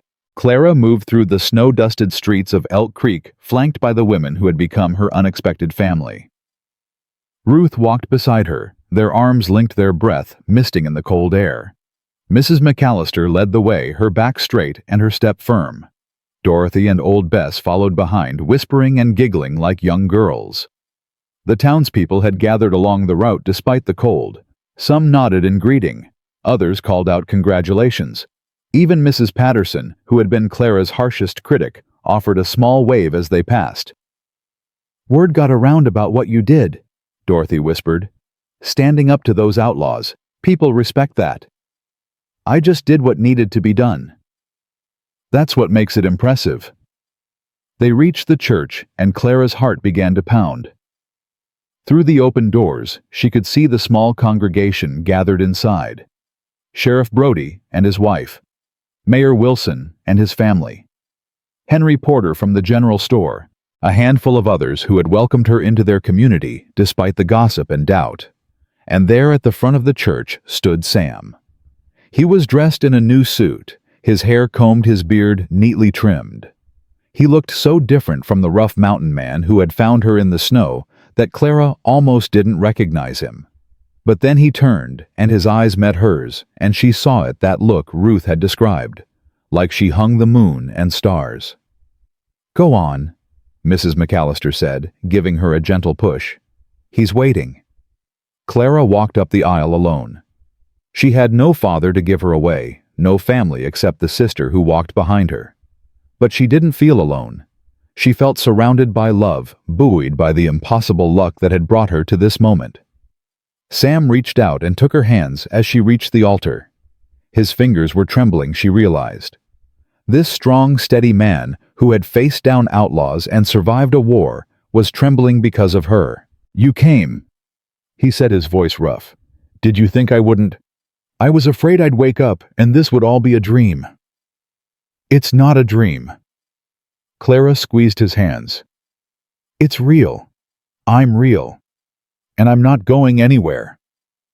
The minister cleared his throat. "Shall we begin?" The ceremony was simple, the words familiar, but Clara heard them as if for the first time. "Do you take this man to be your husband, to have and to hold from this day forward, for better or for worse, for richer or for poorer, in sickness and in health, to love and to cherish, until death do you part?" "I do," Clara said, and her voice didn't waver. "Do you take this woman to be your wife, to have and to hold from this day forward, for better or for worse, for richer or for poorer, in sickness and in health, to love and to cherish, until death do you part?" "I do."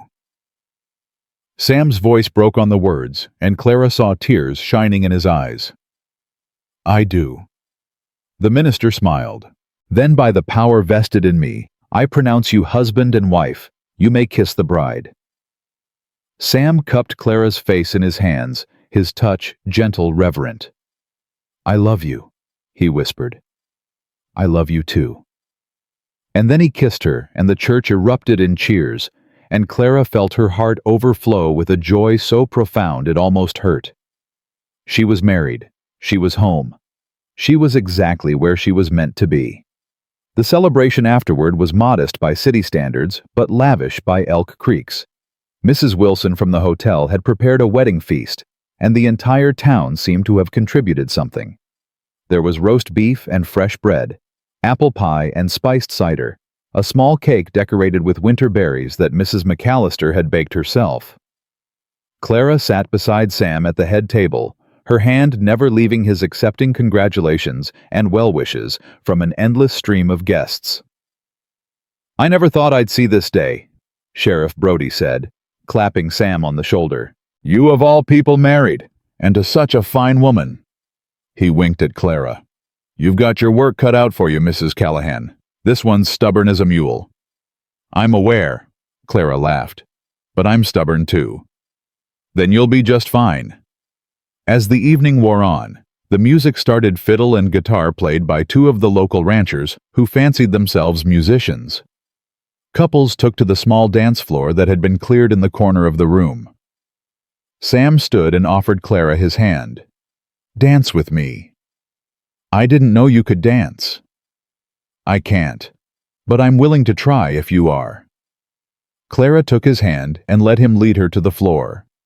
They swayed together awkwardly at first, neither quite sure of the steps, but soon they found their rhythm moving together like they'd been doing it all their lives. "Happy?" Sam asked. "More than I ever thought possible." "Good." He pulled her closer, his arms tight around her waist.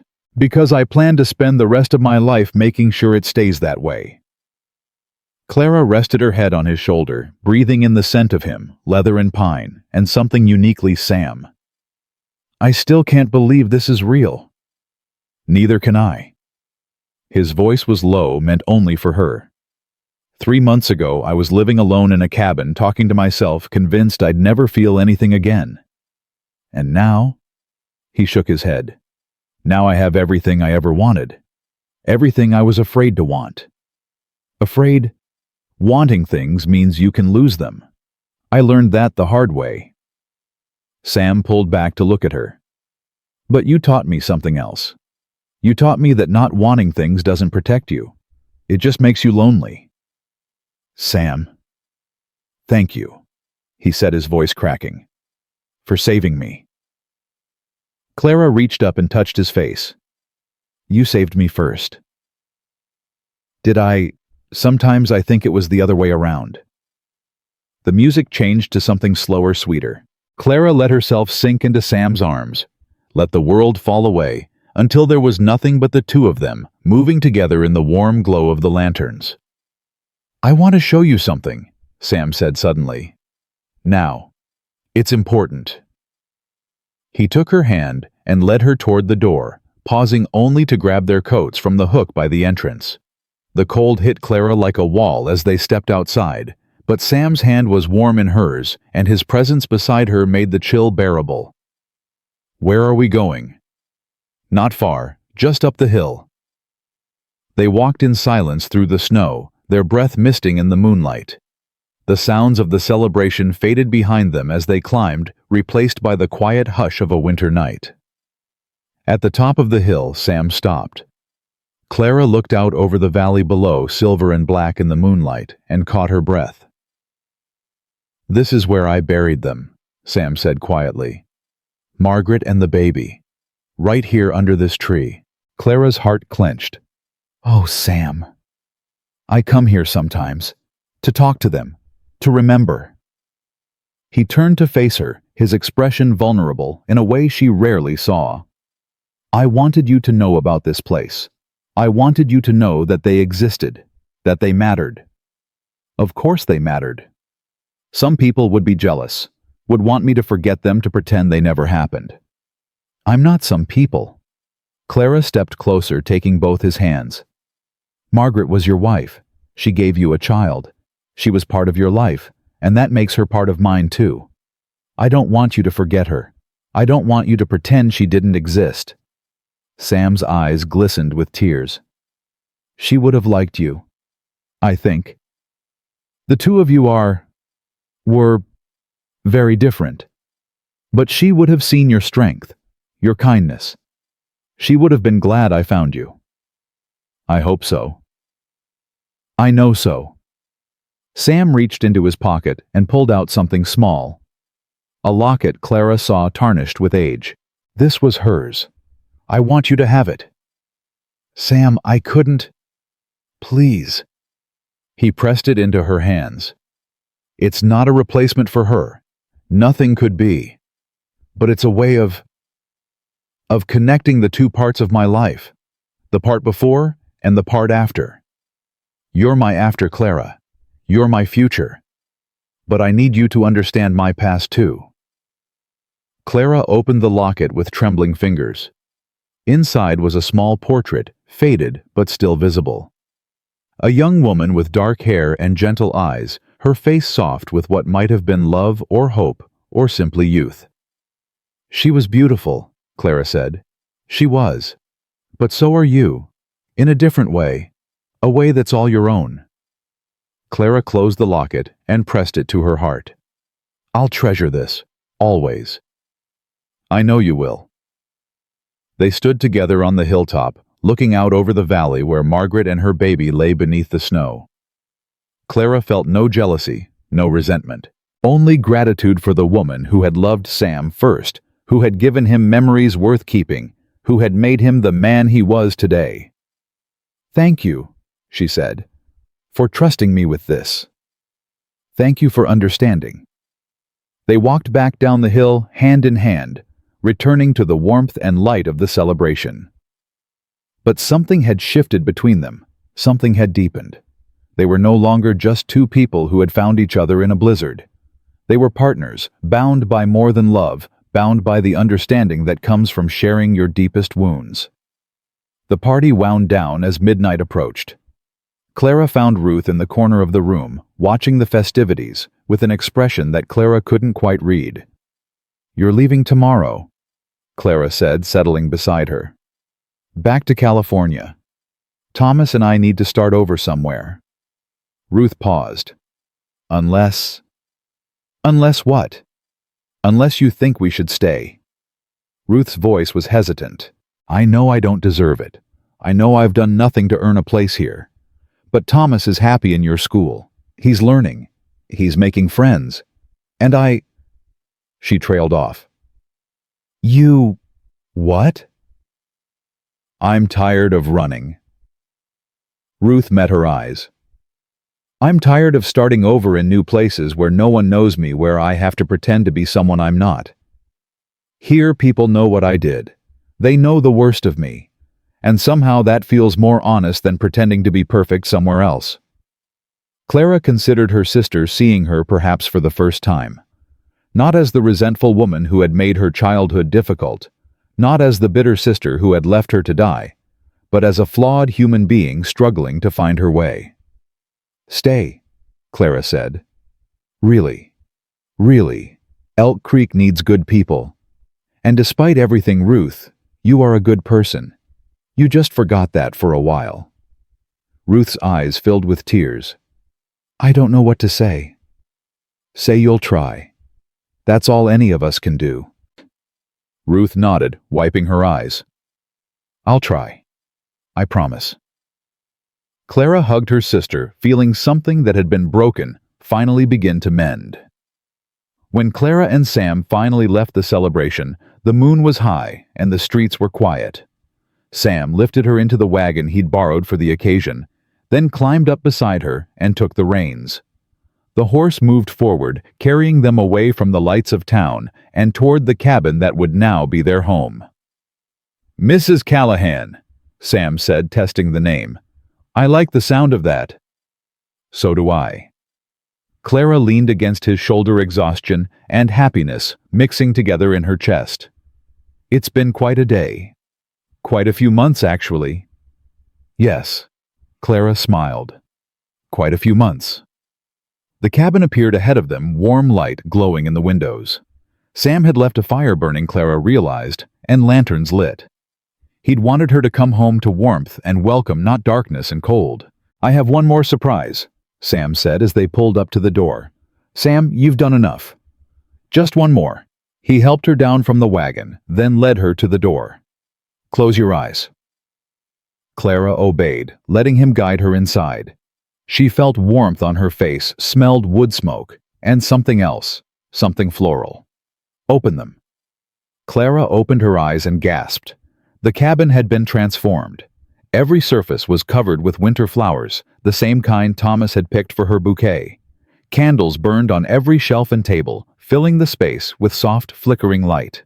And in the center of the room, where Sam's rough table had been, stood a proper dining set, clearly new, with two chairs facing each other across a white tablecloth. "How did you..." "I had help." Sam's voice was gruff with embarrassment. "Mrs. McAllister, Dorothy, even old Bess, believe it or not. They came out here while we were at the celebration, set everything up." Clara felt tears spilling down her cheeks. "It's beautiful." "You're beautiful." Sam stepped closer, taking her hands. "You're the most beautiful thing I've ever seen, and I still can't believe you're mine." "I've always been yours," Clara said. "From the moment you found me in the snow. I just didn't know it yet." Sam kissed her, then slowly, deeply, with all the promise of the life they would build together. Clara melted into him, letting go of everything, the fear, the doubt, the memories of pain. There was only Sam, only this moment, only the beginning of forever. When they finally broke apart, both breathless, Sam rested his forehead against hers. "Welcome home, Clara Callahan." "Home," Clara repeated, tasting the word. "I like the sound of that." "So do I."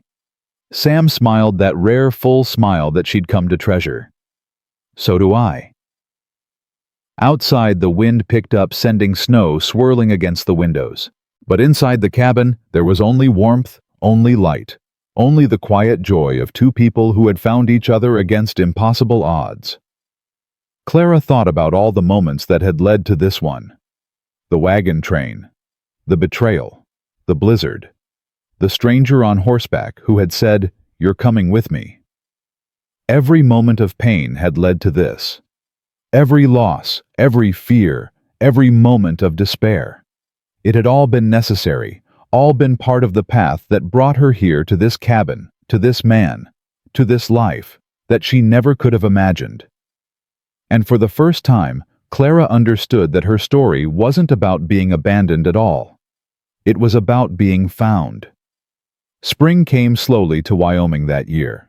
Clara watched the snow recede day by day, revealing the land beneath brown and muddy, but full of promise. Each morning she woke in Sam's arms, still marveling at the miracle of it, still half expecting to open her eyes and find herself back in that frozen wasteland, alone and dying.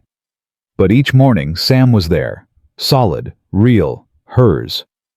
"You're staring at me again," he mumbled one morning, his eyes still closed. "I like staring at you. It's unsettling. You'll get used to it." Sam opened one eye, a smile tugging at his lips. "Will I?" "You don't have a choice." Clara leaned over and kissed him. "You're stuck with me now." "Worst thing that ever happened to me," Sam said, but he was grinning as he pulled her closer. Their life together settled into a rhythm that Clara had never known before.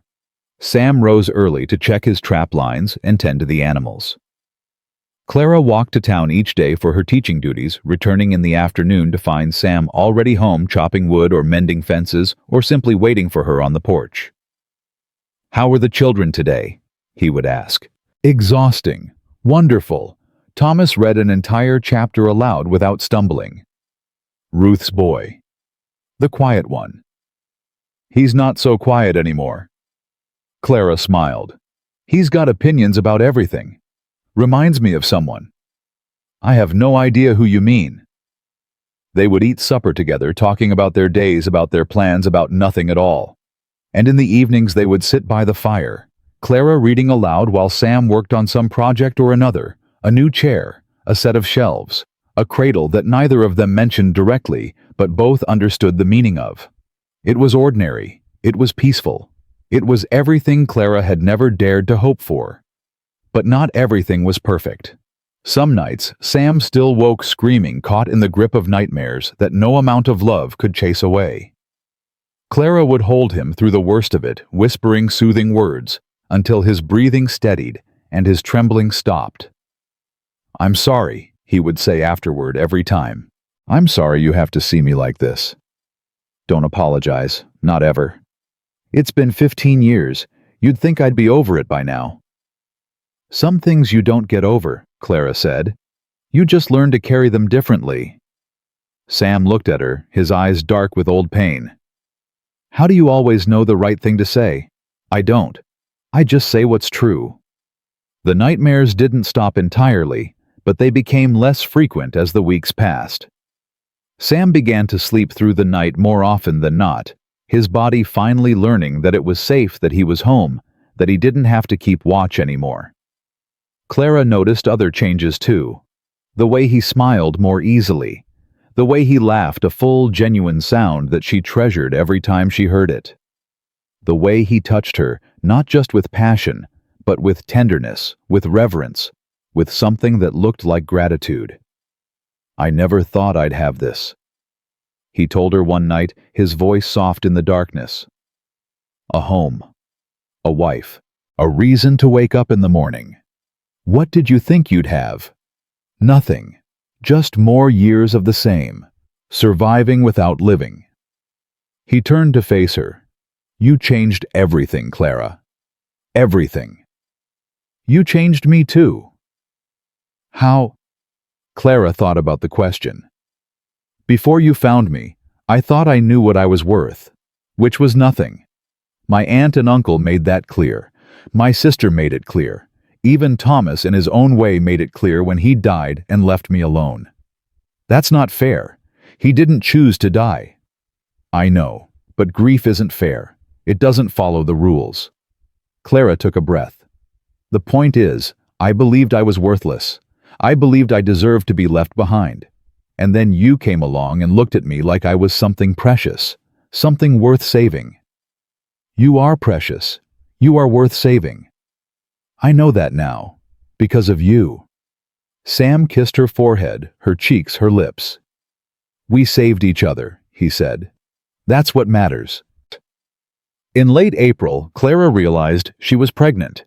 She had suspected for a week or two, but she hadn't dared to say anything, hadn't dared to hope.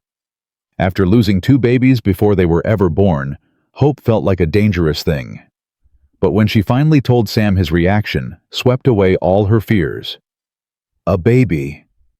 His voice cracked on the word. You're sure? As sure as I can be. Sam's face transformed. The guarded wariness that had been his default expression for so long simply vanished, replaced by a joy so pure and overwhelming that Clara felt tears spring to her eyes. A baby. He repeated, wonder in his voice. Our baby. Our baby. He knelt before her, pressing his hands gently to her still flat stomach.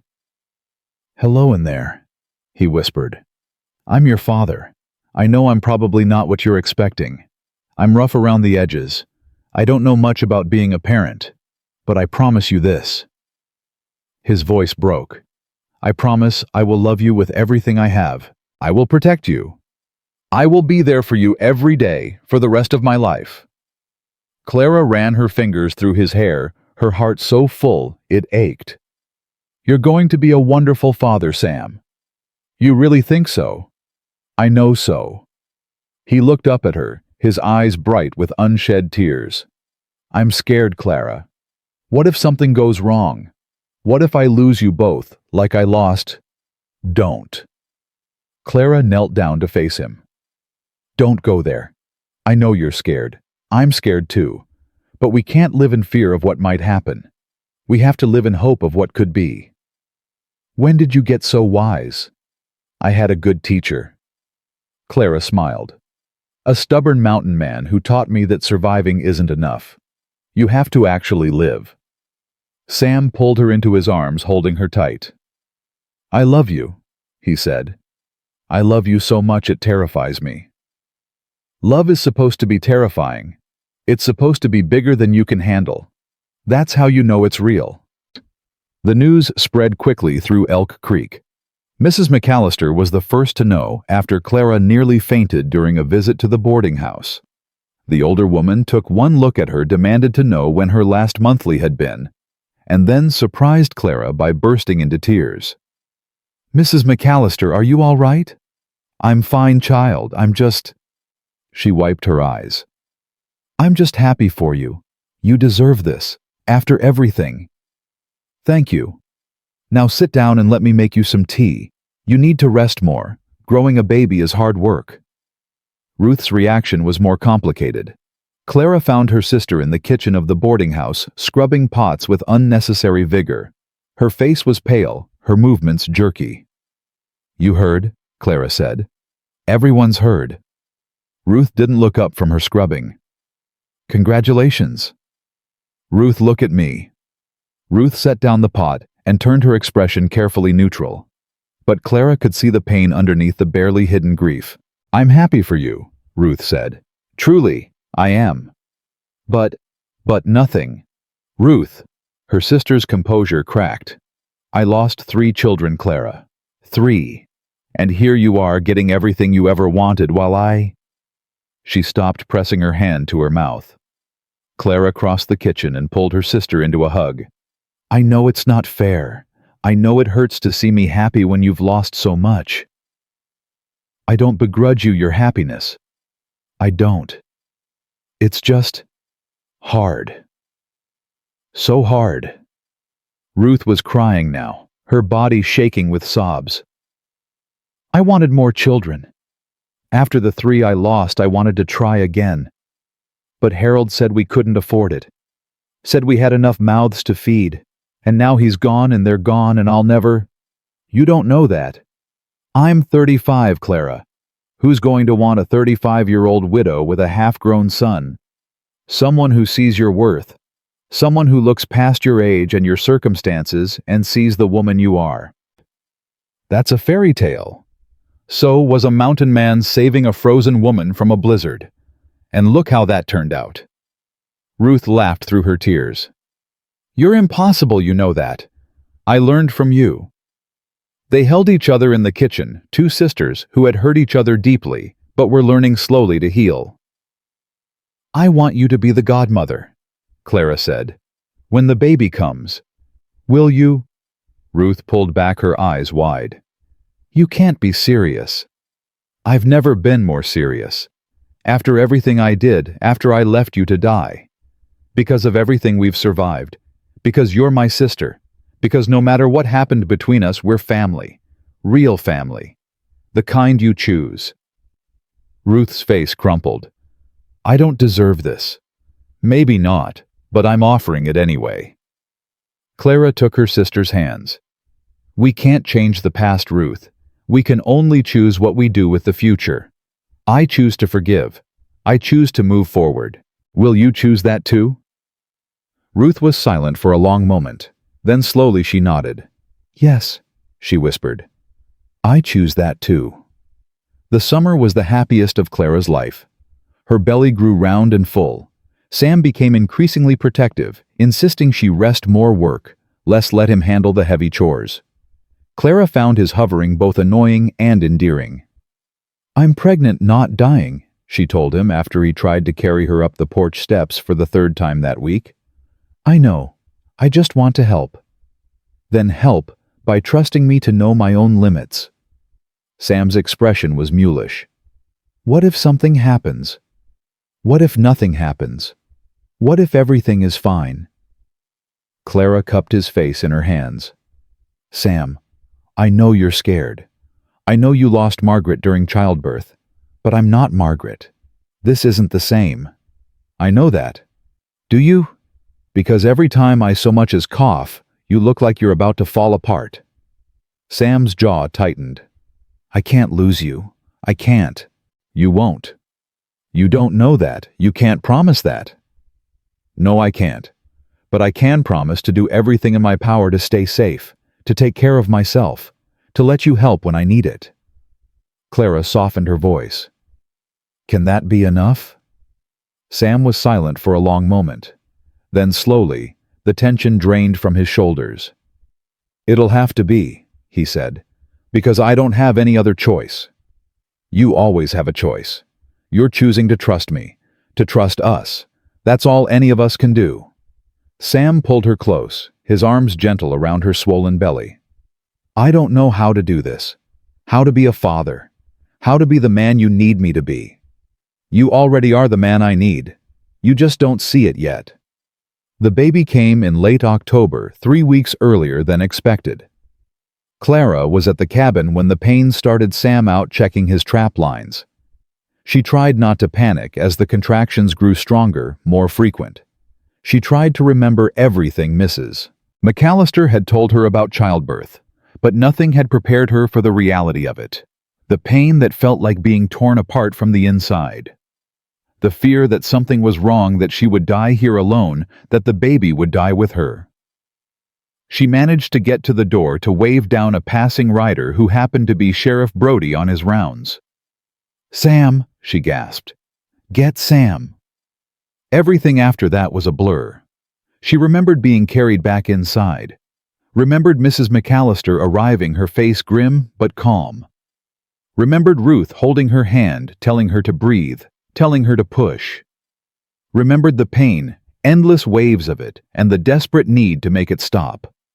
And then finally, Sam was there. He burst through the door, wild-eyed and terrified, snow still clinging to his coat. "Clara, Clara, I'm here." Sam. His name was all she could manage. He knelt beside her, taking her hand, his grip almost painfully tight. "I'm not leaving. I'm right here. I'm not going anywhere." "I'm scared." "I know. Me too." He pressed his forehead to hers. "But you can do this. You're the strongest person I've ever known. You survived a blizzard. You survived being abandoned. You can survive this." Another contraction hit, and Clara screamed.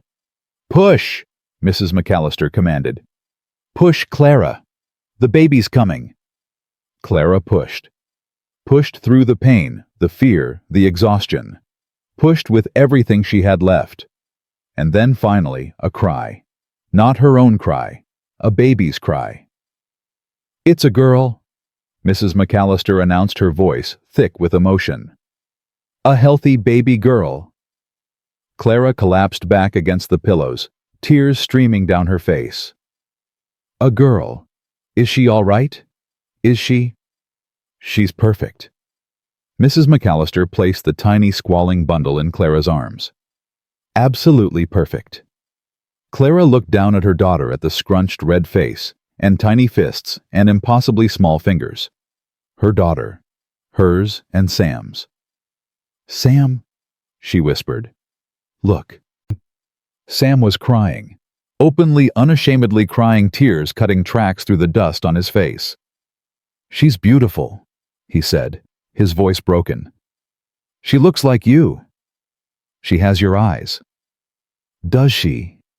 Sam reached out one finger, touching the baby's cheek with infinite gentleness. "Hello, little one. I'm your father." The baby's cries quieted, and for just a moment she seemed to look at Sam with her unfocused, newborn eyes. "She knows you," Clara said. "She does."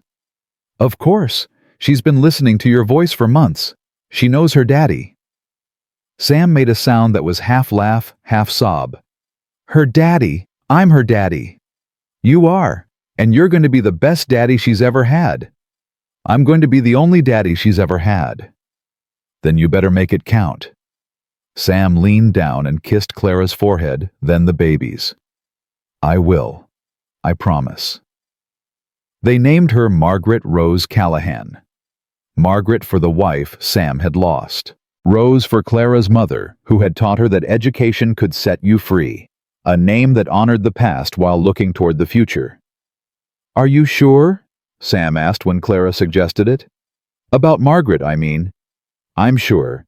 She was part of your life. Part of who you are. It's only right that she be part of our daughter's life too." "Most women wouldn't want their child named after their husband's dead wife." "I'm not most women." "No." Sam's smile was soft. "You certainly are not." Little Margaret, they called her. Maggie for short. She had Sam's dark hair and Clara's stubborn chin, and she wrapped both her parents around her tiny finger from the moment she was born. The first months were exhausting. Sleepless nights and endless feedings, dirty diapers and colicky crying. Clara had never been so tired in her life, but she had also never been so happy. "I didn't know," she told Sam one night, rocking Maggie in the chair he'd made. "I didn't know it would feel like this." "Like what?" "Like my heart is outside my body. Like I would die to protect her. Like everything that came before was just leading to this moment." Sam sat beside her, his arm around her shoulders. "I feel the same way. About both of you. Even when she wakes us up at 3 in the morning. Especially then." Sam smiled. "Those are the moments I remember best. The dark hours when it's just the three of us and the rest of the world doesn't exist." Clara leaned her head on his shoulder. "I love you, Sam Callahan." "I love you too, Clara Callahan." Maggie gurgled in Clara's arms, as if adding her own contribution to the conversation. "And we love you," Clara told her. "More than you'll ever know." The seasons turned. Maggie grew from a tiny helpless infant into a crawling, babbling tornado of curiosity and energy. She took her first steps on her first birthday, lurching across the cabin floor into Sam's waiting arms. She said her first word a month later, a clear, triumphant, "Mama," that made Clara cry for an hour. Clara's school expanded as more families moved to Elk Creek. She hired an assistant, a young woman from Denver, who had heard about the frontier teacher who welcomed all children regardless of background or circumstance. Ruth helped with the administrative tasks, finding a purpose that gave her life meaning again. Sam took on more work as a guide leading settlers safely through the mountain passes, sharing the knowledge that had kept him alive for so many years. He was still quiet, still preferred solitude to crowds, but he no longer flinched away from human connection. "You're different," Sheriff Brody observed one evening. "Not sure I can put my finger on how, but you're different." "I have reasons to be different now." "That you do." Brody clapped him on the shoulder. "It's good to see Sam. It's really good to see." On their 5th wedding anniversary, Sam took Clara back to the hilltop where Margaret and the baby were buried. It was the first time Clara had been there since their wedding night. She had offered to come before, but Sam always said he needed to go alone. She understood. Some grief was too private to share. But today was different. They stood together before the 2 simple markers, hand in hand, while Maggie played with wildflowers a few feet away. "I brought them," Sam said, his voice rough. "Brought who?" "Margaret. The baby. I brought them to meet you. And Maggie." He swallowed hard. "I know that sounds crazy." "It doesn't sound crazy at all." Sam knelt beside the graves, his hand resting on the weathered stone. "Margaret," he said quietly, "I want you to meet someone. This is Clara, my wife. And that little one over there, that's Maggie. Margaret Rose Callahan, named after you." Clara felt tears prick at her eyes. "I still miss you," Sam continued. "I'll always miss you. But I'm not broken anymore. Clara put me back together. Maggie gave me something to live for." His voice cracked. "I hope you're at peace. I hope you know that I never forgot you, that I never will forget you." He stood wiping his eyes and Clara stepped forward. "Thank you," she said to the graves. "Thank you for loving him first. Thank you for giving him the capacity to love me. I promise I'll take care of him. I promise I'll make sure he knows every day how much he deserves to be happy." Sam's hand found hers, squeezing tight. They stood there together as the sun began to set. 3 generations of love intertwined past and present and future, meeting on a hilltop in Wyoming. "Mama, Daddy, look." They turned to see Maggie holding up a handful of flowers, her face bright with pride. "For you," she said, toddling toward them. "Pretty flowers." Clara bent down and scooped her daughter into her arms. "They're beautiful, sweetheart." "Thank you." Maggie beamed, then pointed at the grave markers. "Who dat?" Clara looked at Sam, who nodded. "That's Margaret," Clara said. "She was someone your daddy loved very much a long time ago. Like Daddy loves Maggie." "Yes, sweetie, just like that." Maggie considered this information with the solemnity only a child could muster. Then she wriggled out of Clara's arms, toddled over to the graves, and carefully placed her flowers on the larger stone. "Pretty flowers for Margaret," she announced. "So she not sad." Sam made a choked sound, and Clara saw tears streaming down his face. She went to him, wrapping her arms around him while he cried. "She's perfect," he managed. "She's absolutely perfect." "She is," Clara agreed. "Just like her father." That night, after Maggie was asleep, Clara and Sam sat on the porch of their cabin watching the stars emerge one by one. "I was thinking," Sam said. "About what?" "About that day. The day I found you in the snow." "What about it?" Sam was quiet for a moment. "I almost didn't stop. Did you know that—" Clara turned to look at him. "What do you mean?" "I saw you from a distance, saw the wagon train was gone, saw you kneeling there alone. And my first instinct was to ride past, to not get involved, to stay safe in my isolation. But you didn't. No. Something made me stop. Something I couldn't explain then and still can't explain now. Sam took her hand. Maybe it was fate. Maybe it was God. Maybe it was just dumb luck. But whatever it was, I'm grateful for it every single day. So am I. I think about what would have happened if I hadn't stopped. If I'd just ridden past like my instincts told me to. Sam's voice was thick. You would have died. Maggie would never have been born. I would have spent the rest of my life alone in that cabin, dying slowly without ever really living. But that's not what happened. No, it's not. Sam turned to face her, his eyes bright in the moonlight. You saved me, Clara. I know I'm the one who pulled you out of the snow. I know I'm the one who brought you to town, but you're the one who saved me. You gave me a reason to keep going, a reason to believe that life could be good again. Clara felt tears sliding down her cheeks. You saved me too, in every way that matters. Then I guess we're even. I guess we are. They sat together in comfortable silence, watching the stars wheel overhead. From inside the cabin, they could hear the soft sounds of Maggie sleeping the peaceful rhythm of a child secure in her parents' love. Sam. Yeah. Thank you for not riding past. Sam pulled her close, pressing a kiss to her temple. Thank you for being worth stopping for. Clara leaned into his warmth, into the solid certainty of his presence. 5 years ago, she had been abandoned in a snowstorm, left to die by her own blood. Now she had a husband who adored her, a daughter who filled her life with joy, a community that respected her, and a sister who was slowly becoming a friend again. She had found home, not a place, but a person, a family, a life built on the ashes of everything she had lost. And she knew with absolute certainty that it was only the beginning. Clara thought about the woman she had been that day in the snow, kneeling in despair, certain that her life was over.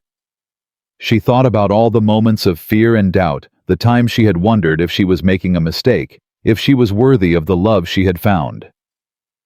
She thought about Ruth still healing, but finally free of the bitterness that had poisoned her for so long.